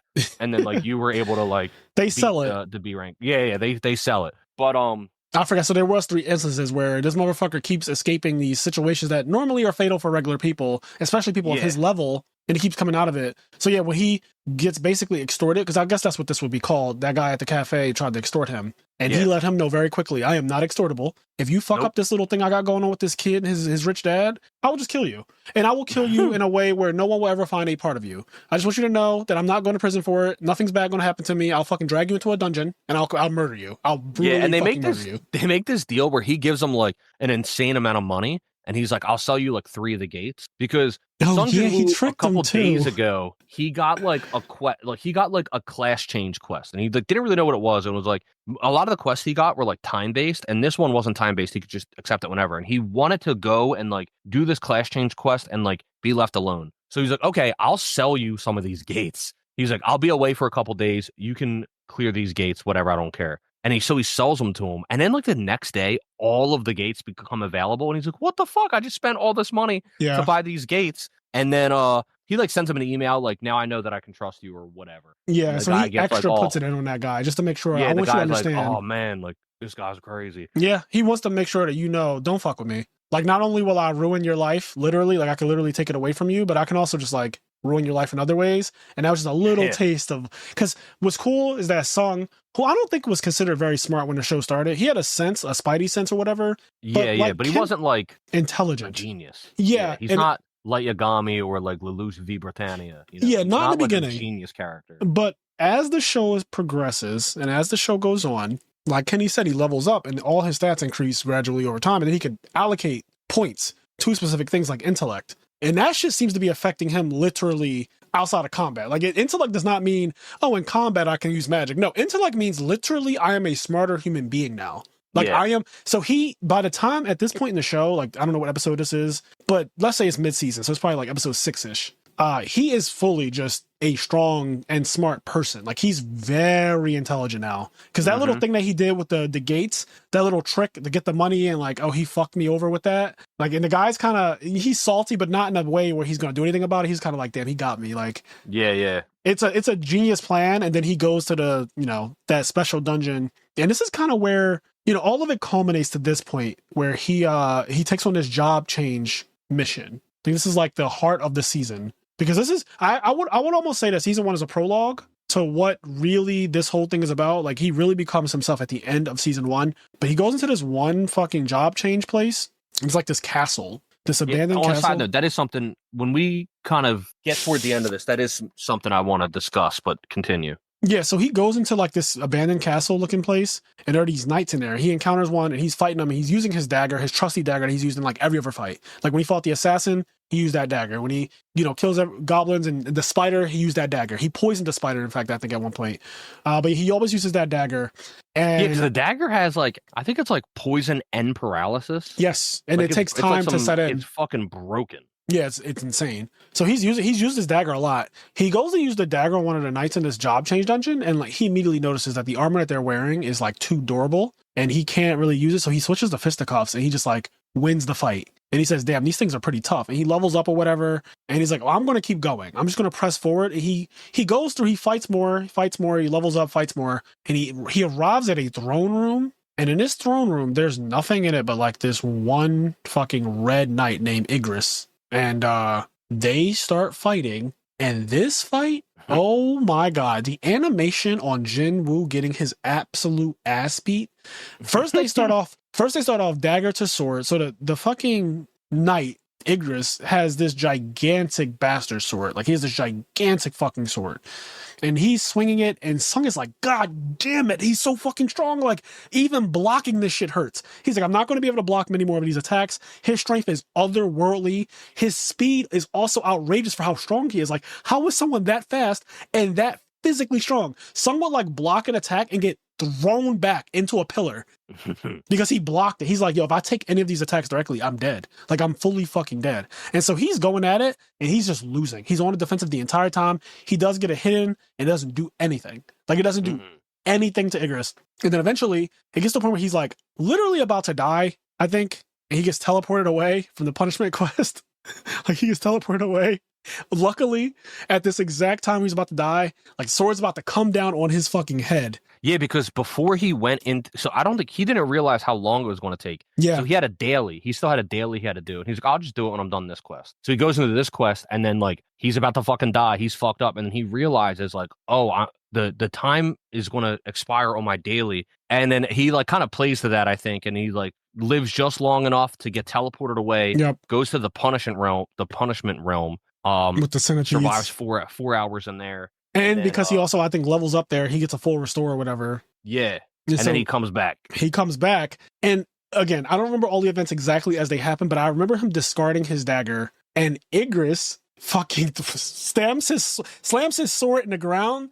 And yeah, he's like, oh, he's like, you won't have a weapon? I won't have a weapon. Yeah, Let's like, go. it's on some honor shit. Like, bro, Yep. If you're not going to use your sword or your dagger or whatever the fuck, if you're not going to use a weapon, I can do that too. And Igris just, like, takes his sword and stabs it in the ground and does one of those, like, fist to palm things. Yep. And he's like, oh fuck, he wants to fight me fisticuffs now. Like, he's actually going to fight me without his sword. This and, guy's for real. Yo, they start fighting. It reminded me of, spoilers for One Piece, Whole Cake Island. Oh god. There's a part where Luffy and this guy named Katakuri is fighting. And basically something happens where, like, Luffy gets, like, hoed, and somebody, like, helps Katakuri, and Katakuri is, like, on full honor shit. He's like, yo, what the fuck? Like, and then so he takes, like, he has, like, a trident, and he fucking stabs himself through his gut to, like, even the playing field. He's like, it's not fair that you got fucked over. Yeah. He stabs himself, evens the playing field. He's like, all right, let's go. And, like, Katakuri and Luffy start rumbling again. Katakuri is a G, man. I fucking love that guy. I like that character a lot, except when he removes his mask. But yeah, I love this fight between Song and Igris. You could tell that he is completely outmatched in this fight. It is one of the first times you really see him, like, he struggles bad. He struggles to the point where I was like, I don't really see how he's going to get out of this per se. Like, I think at one point Igris had his head against the wall and was just, like, running down the castle walls using Sung's face. Just, like, slamming it against the wall and just, like, doing the thing that Brawly did to Goku and Vegeta. Like, doing that type of shit. Like, the thing that happened to Vegeta in the recent Brawly movie where he just grabs him by the face and just, like, pushes against the mountain and run. He's doing that to him in a castle room, like in a throne room. He's beating his ass. And eventually, of course, the main character's, I don't expect him to die anytime soon. But he's already died once, right? But he pulls it out. He ends up beating the knight. And then it says, job mission successful, job change. Do you want to accept this as the Shadow Monarch? And it says that you can get a job change called the Necromancer is the generic title. And it says Necromancer, and under it says Shadow Monarch. And it's like, do you accept it? And he's like, damn, I don't really know what this will do to me. Like, I don't know if this is the right thing to do. I assume that based on what I had to go through to get this, that is probably a good thing.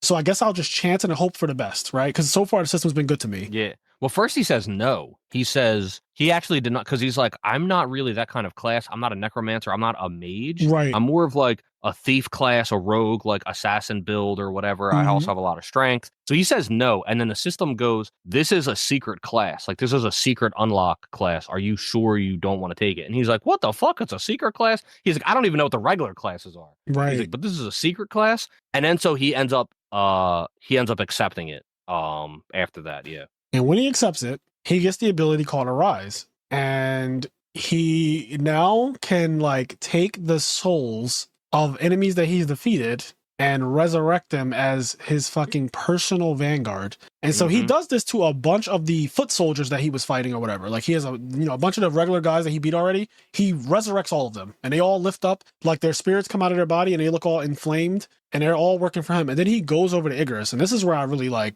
fell in love. I was like, oh my God. He goes over to Icarus and he's like, arise. And mind you, he had to choose the word that will be used for this ability, which I thought was cool as well. Like, he has to name his abilities. Like, what do you want this to be called when you use your necromancer ability? He's like, arise, I guess. And so he walks over to Icarus. Icarus is like where he left them dead on the fucking ground, up against the wall, just like sunken. And it's just a suit of armor, really. But it's just there, dead. And he walks over to it and he's like, arise. And it doesn't work. And it says 1 out of 3 attempts used. So he's like, fuck, this has a limit. Like, if I'm not able to extract his soul, I'll never be able to extract it. So then he tries it again. He's like, all right, maybe I should put some oomph into it. He's like, Icarus, I command you, arise. And like nothing happens again. 2 out of 3 chances used. And he's like, fuck, I really, really want this spirit.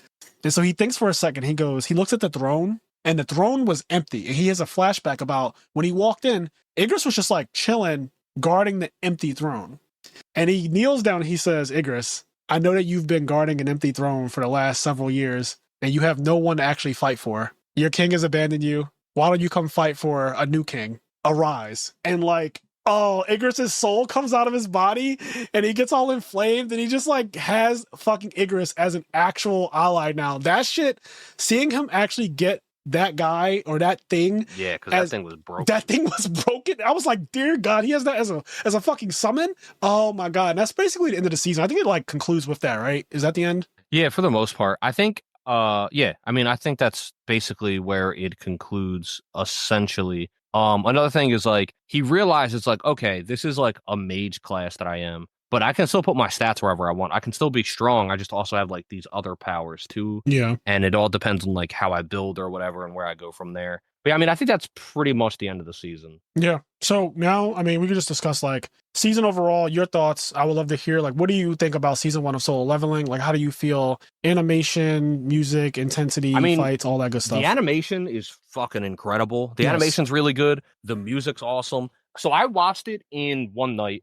Oh, good. You did the same thing I did. Yeah, I watched it in one night, and like I thought it was really cool. I had a lot of fun watching it. I had like some gripes, but like because I had mentioned this on one of the podcasts. I don't remember which one, but I read Solo Leveling years ago. The whole thing? No, I didn't.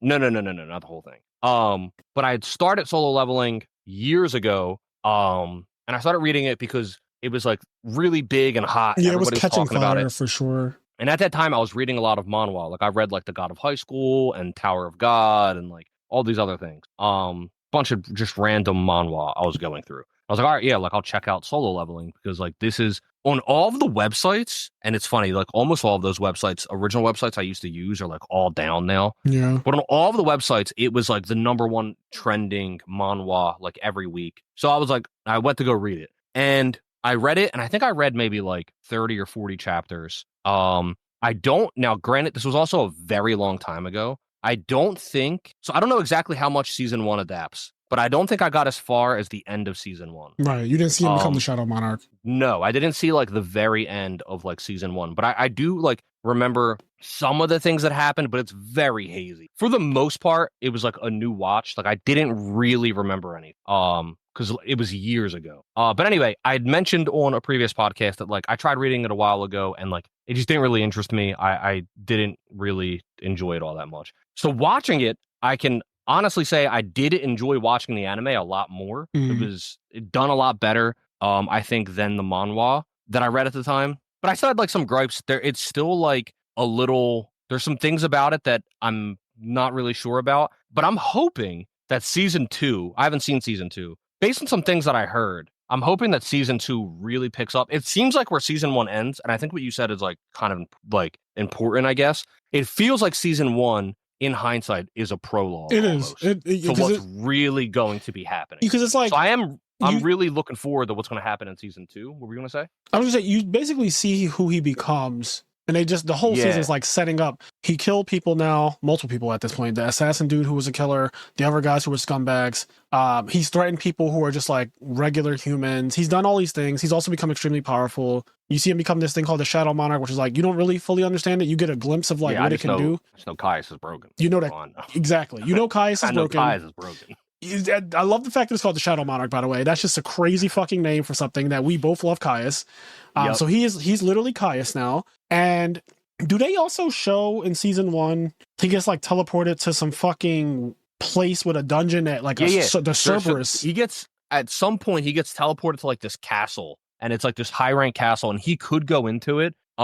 He realizes it's like way above him. He fights like this broken Cerberus. Yeah, it's like he almost dies, and like he barely fucking wins. And he's like, I could go. He was like, I am not going to be able to clear that castle. I'm going to come back to that. That is an optional quest. Yeah, he can come back to it whenever he wants. Yeah, he's like, I will come back to that. But yeah, I watched. So basically, just based on season 1, I don't like. It wasn't like it didn't like blow me away, but I kind of already sort of knew that going into it. Yeah. But I had a lot of fun watching it. I watched it all in one night. It was a very easy watch. Here's what else. Like, for example, everybody knows we like Bleach. God. Last year, when we talked about the new Bleach season, I watched all of that in one night, and it was gruesome. It was. Like, it was so bad hard. That Kenny jokingly, because we didn't do this, but he jokingly said that when the next season airs, we're watching it week to week. Yeah, because like I didn't want to watch it all in one day again. It was really hard. Even though I like Bleach and I like the things that happen, it was just like really difficult to watch it all in one day. Just not interested. I don't know. Like, I am just not very interested in the storytelling. The action is like whatever. It's always going to be Bleach action.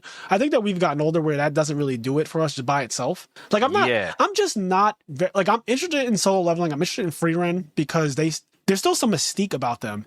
I know that there's no mystique about Bleach. There's nothing about Bleach right now that is like, where is this going? It's just kind of like, even if you didn't read the manga, I'm saying, I don't really think there's much mystique to be had. It's all about being a badass and who can out badass the badass. Yeah. Like, there's not that much mystique left. So like in this, the 12 episodes I watched in one night was easy. When I turned it on, I didn't think I was going to watch it all in one night. Yeah. I turned it on and I was like, I'll watch like half of it. That's good. Whatever. That's actually really good. And then you went in thinking, I'm not going to finish this all tonight. And you ended up watching 12 episodes straight, which is like 6 hours or so. Yeah. So I watched it all in one night. So don't get it twisted. Because we talked highly about it. So here at the end where I give some criticisms, don't get it twisted. I'm not saying I didn't like it. Yeah. I'm just saying that, with anything, there's good and bad. I was going to say, nothing is perfect, literally. Like, there's no... Yeah. So I watched it all in one night. I legitimately enjoyed it. It was a very easy watch. It was very fun to watch. There's things about it, like, for example, I'm not a big fan of isekai in general. I think the isekai genre has so much potential, but it's been watered down to, like, the same diluted storyline that gets told in all of them. Yep. And I appreciate this here, where it's kind of like an isekai, but it turns it on its head a little bit, where it's like the whole world is doing all this different stuff and everybody has access to it and everybody gets powers. I thought that was cool. So one of the things that is kind of weird to me, and I'm sure it'll get explained eventually. I don't know how long I'm going to have to wait. The video game thing,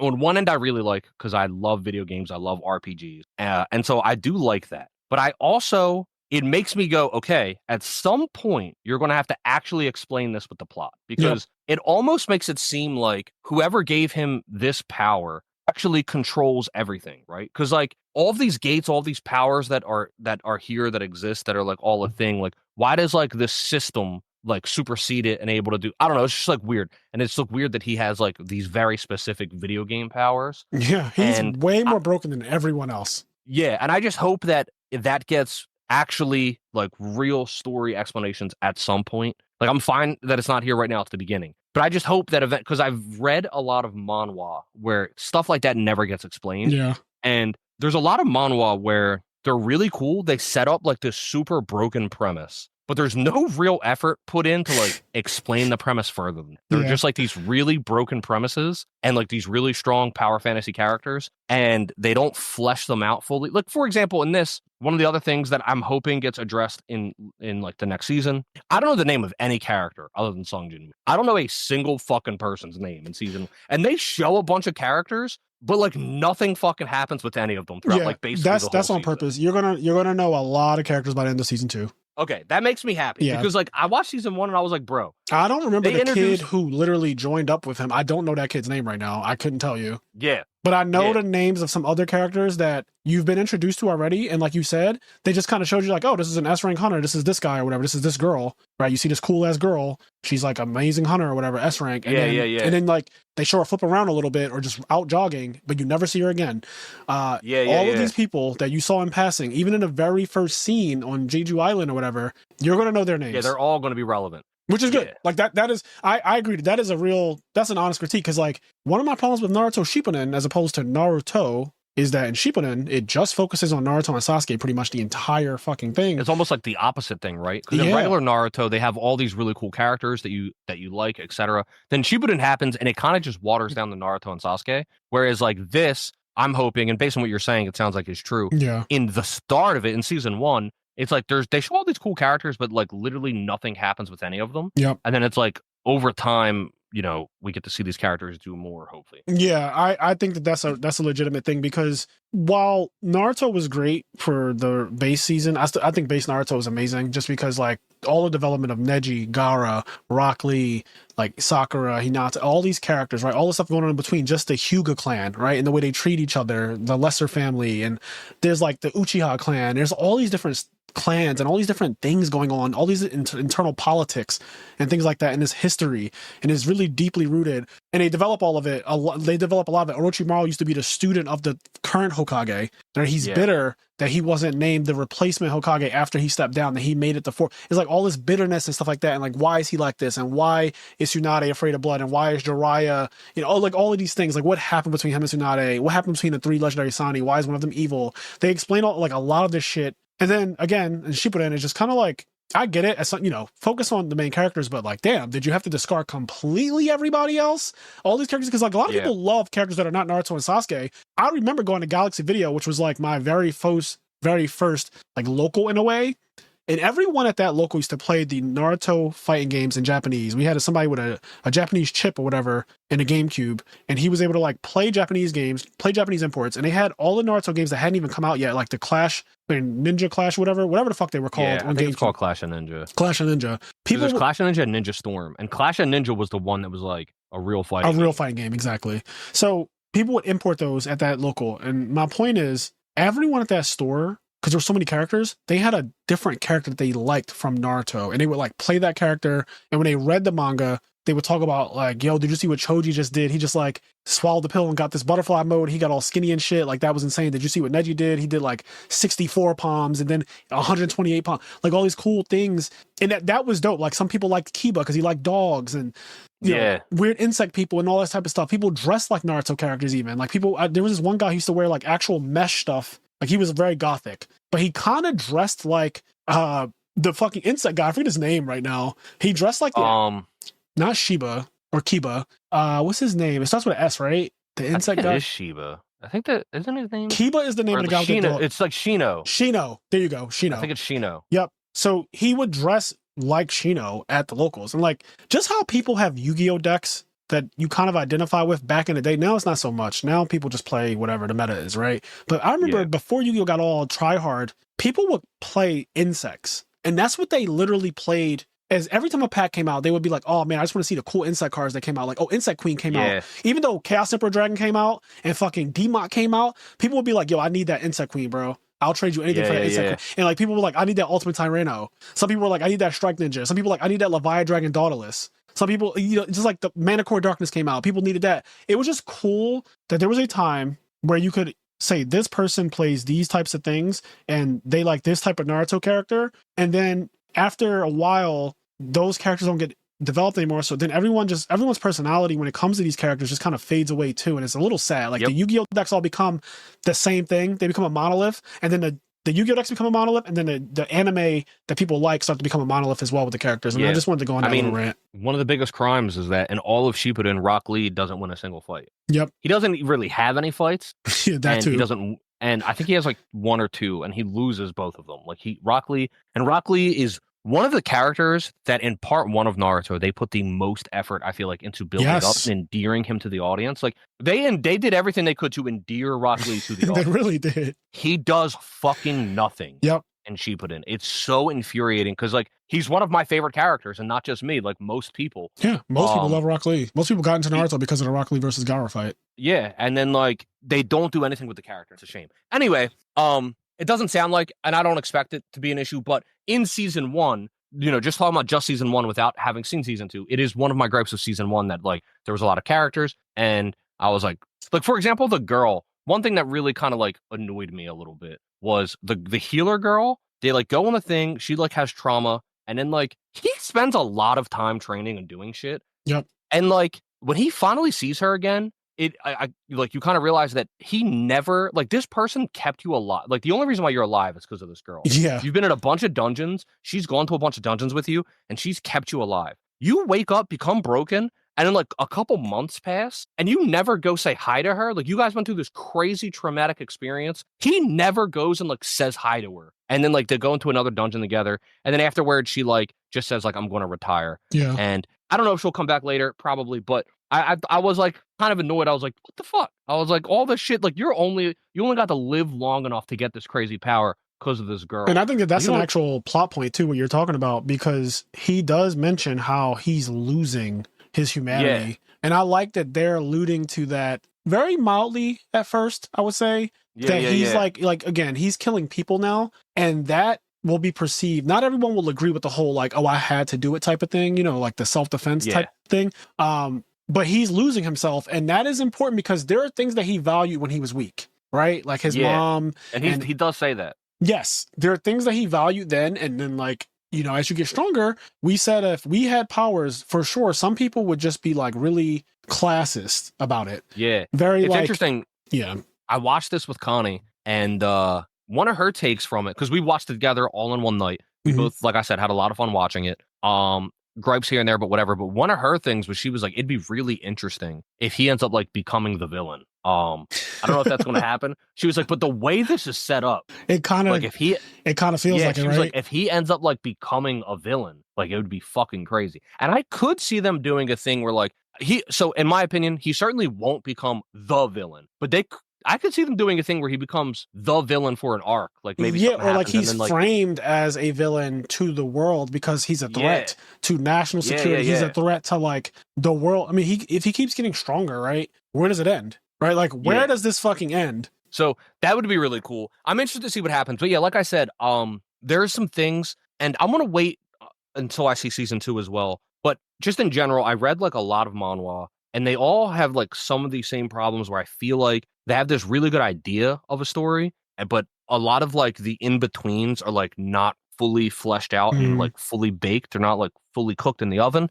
And it feels like it's more so like an inexperience in the genre of like this kind of storytelling. And when I first read, not God of High School, but God of High School as well. But when I first read Solo Leveling all those years ago, I got that same feeling. And so eventually I dropped it. But it sounds like, and based on what I've seen, blah, blah, blah, I think season 2 might turn that around a lot. Yeah. I don't know. I'm excited to see it, though. Just to be clear, I really enjoyed it. I had a lot of fun. You're I watched watch it all in season one 2. night. It's not one of those things that you're like, I'm not going to watch this. I'm going to watch all of season 2 in one night as well. Yeah, very fair, which I'm jealous that you get to do that. I might actually rewatch season 2, just a refresher, just to give myself a refresher, because I've been watching it week to week. But I watched 7 episodes because that's what was out the first night. So the first night I watched 19 episodes. I watched the first 12, and I took a slight break to get some Uber Eats, and then I was bored. And this is like, I feel like before Monster Hunter came out, maybe it was like I'd already hunted too much or something and I needed a break from that, or I don't know. But I watched the next 7 episodes that were out of season 2. I just couldn't resist. And I was like, okay, I officially love this. But I think that my brain also, I know at the end of season 1 is the Shadow Monarch thing, but I think that when I think about Solo Leveling, and even when I got really hype about it, I was looking at all 19 before I really was like, I like this a lot. So here's what I think. I think what you said is kind of interesting, because this is why when I suggest things, I always super temper it, right? Like, for example, with One Piece, I know One Piece is fucking amazing, right? But I try to like suggest it in like almost a coy way, like, listen, blah, blah, blah, blah, because I think that the people that love Solo Leveling, either from the manhwa or maybe even from season 2, they remember how amazing it is, but maybe they don't because for Solo Leveling, like episodes 1, 2, 3, I fucking I loved. I like it a lot. Same. And then like the middle part I thought was interesting, but then like I had like various gripes crop up like through like let's say episode 4 up through like episode 10. There was like still interesting all the way through, things I liked all the way through, but then with each episode there was like gripes that I had. And I was like and then the end was like super interesting, and it's like, okay, this might be leading to something more. Yeah, the end is so interesting. And so I think like it's one of those things where like for example, like when you said at the start of this podcast, people will be like, oh my god, bro, it's going to be the best anime that has ever been created. Yeah. People do that. And then like for example, it's no secret the gripes I have with Demon Slayer, but like Demon Slayer season 1 had Hinogami Kagura. Yep. And like I don't think season 1 of Solo Leveling has a Hinogami Kagura. No, it doesn't. That makes sense. No. You know what I mean? Like it doesn't have a Hinogami Kagura that like I cried when Tanjiro was defending his sister. When that episode ended and they started showing the flashback of his family, I literally was sitting on my desk and I started tearing up and I was like, what is happening to me right now? That didn't happen when I watched Solo Leveling. Granted, my emotion was like, I was like, oh my God, I love what I'm seeing. It's like eye porn, right? It's like all my sensors that all the kid-like things that I like about anime. Because let's be clear, I grew up on Dragon Ball Z. That is like quintessentially my first anime. Yeah. And if you love Dragon Ball Z, if you grew up on Dragon Ball Z, I feel like a part of you always has to be willing to accept anime that are just like Dragon Ball Z, that are just broken ass, powerful ass characters doing broken ass, powerful ass character type shit. And sometimes for a while, that can just be enough. Anime has gotten a lot better nowadays where the stories that they're telling, even if they have all of that, they usually will have a little bit more meat surrounding it. So where it's not just powerful enemy shows up, main character gets powerful, beats powerful enemy, move on to the next. Usually there's a little bit more involved and you have to hope that there's more because that's usually not enough anymore. But there's a part of me that these types of anime secretly appeal to that childlike quality that I still have internally, where I still like seeing the Demon Slayers, the JJKs, like as much as I'll complain about their pacing and stuff, I still like seeing ridiculous. Yeah, no, they're fun to watch. Still like seeing a ridiculous character just come on screen and like when Goku met the Ginyu Force. And Jace and Berta were shooting projectiles at him and they thought that he wasn't moving. And then Vegeta was like, no, he's moving. But like he's moving so fucking fast that it looks that to my childhood. They were shooting him and they couldn't understand why they were missing. They were like, he's not moving. Like, why are we missing? My child brain I remember sitting in front of my couch and knowing that my grandmother wanted to watch Judge Judy and she would sometimes let me watch Toonami instead. And I just remember seeing that scene in my like whole body, watching Goku just stand there badass as fuck and be cocky as fuck against Jason Berta, doing all these crazy attacks. They did so many team attacks and shit against them and none of it worked. And then like eventually he just like hits one of them one time. Like that, he just like backhands, like he just fucking it's just so cool to see stuff like that. So now seeing it in 2025, no matter how much story I like, I can go to Frieren and I can go to like these other anime that are really, really high level story. And I get my fix from that as well as other things. And then I can also enjoy like a JJK, a Demon Slayer. I'm not like mad at, they're not without critique though. And that's what the podcast is about. We're going to talk about like the good and the bad. And I agree with your takes. Like I think that they do show characters in season 1 that I don't care about. Now, to be honest, I just didn't care about any of the characters in season 1 besides I don't know the name of a single character. Yeah, that too. I don't know a single name other than Sung Jin-woo. That's the only name I know. I will say this. I also think, I don't know if this is true for you, but I know it's true for me because I don't know Korean that well. But when it comes to Japanese, because I've been watching Japanese anime almost my entire life, I'm more privy to pick up a name if it's in Japanese. Now, this has nothing to do with me actually learning Japanese, by the way. I'm talking about just like when I've been watching anime for 29 years of my life before ever trying to learn Japanese or whatever, right? I could pick up on a Japanese name and remember it. Like I can remember, I don't know, I can remember Sasuke, whatever, like Japanese names, like any Kakashi, whatever, Jiraiya. I can remember Japanese names. These Korean names, and I learned this from Cairo. He said the Korean names are all the same in the sense that they're all like this Sung Jinwoo, Choi, whatever. Like it's always like a two hitter, like 2 syllables, like Sung and then Jinwoo. So like the last name's always 2 syllables, first name's always 1 syllable. And every character, everyone's name, you know what's funny? Going back to the vlog I did for Anaheim, you remember Cairo, a true hero, he brought his friend from Korea. And the guy got in the car and he said, I said, what's your name? And he said, Jae-hun. And I said, what? And he said, Jay Hun. And I said, Jay? And he's like, Jay Hun. I was like, your name is Jay now. But his name was Jay Hun. And now that I have watched a Korean anime, 2 seasons of it basically now, I'm realizing like, oh, everyone's name is like these 2 hitters, these 2 like 2 syllables or 3 syllables or whatever, like first name, last name type of thing. You say it like that, like Sung Jinwoo. You say it like that. And so now if I met him now and he says like Jae Hyun, I'm like, oh, I kind of get it. Now I'm hearing it. I don't really hear the names at first, and I'm starting to get used to them. So I say all that to say, I think that'll get better over time. But they also just developed the other characters after season 1 because they matter. For me, a couple years ago, I went through like a phase where I was just reading a lot of manhwa. So I ended up getting used to that. Like there's a lot of like Korean like intricacies isn't the right word, but whatever word I'm trying to think nuances. Of. They have their own nuances. Yeah, that I ended up getting used to. You could tell it's Korean, right? Like you know it's a Korean name when you see it. You could see a name with a dash in it and be like, well, that's clearly Korean. It fucking has a dash in it. Yeah. So I'm used to that just because like I ended up reading a lot of these like manhwa. You said that in the beginning too. You did say that. Yeah. So I just think season 1 of this, they just showed you the characters and didn't really do anything which is fine. It's 12 episodes. Once again, I don't know how many chapters that is, but I feel like when I read it, I probably gave it a good 50-ish chapters. Yeah. And I don't think I got so like basically I think they adapted a lot because I do feel like I read like around 50 chapters. And you didn't see the Shadow Monarch thing. And season 1's 12 episodes, and I don't remember the Shadow Monarch thing. Yeah. So I do think they adapted something like 50 or so episodes in just season 1, which is kind of crazy. So yeah, anyway, I'm super interested to see where it goes. Like I said, I had a lot of fun watching it. I have my gripes, and then it's, it is what it is. But I'm excited to see where it goes and see what happens in season 2. And I'll probably watch it all in one night. So yeah, it's really good. As soon as you get some downtime and you need something to watch,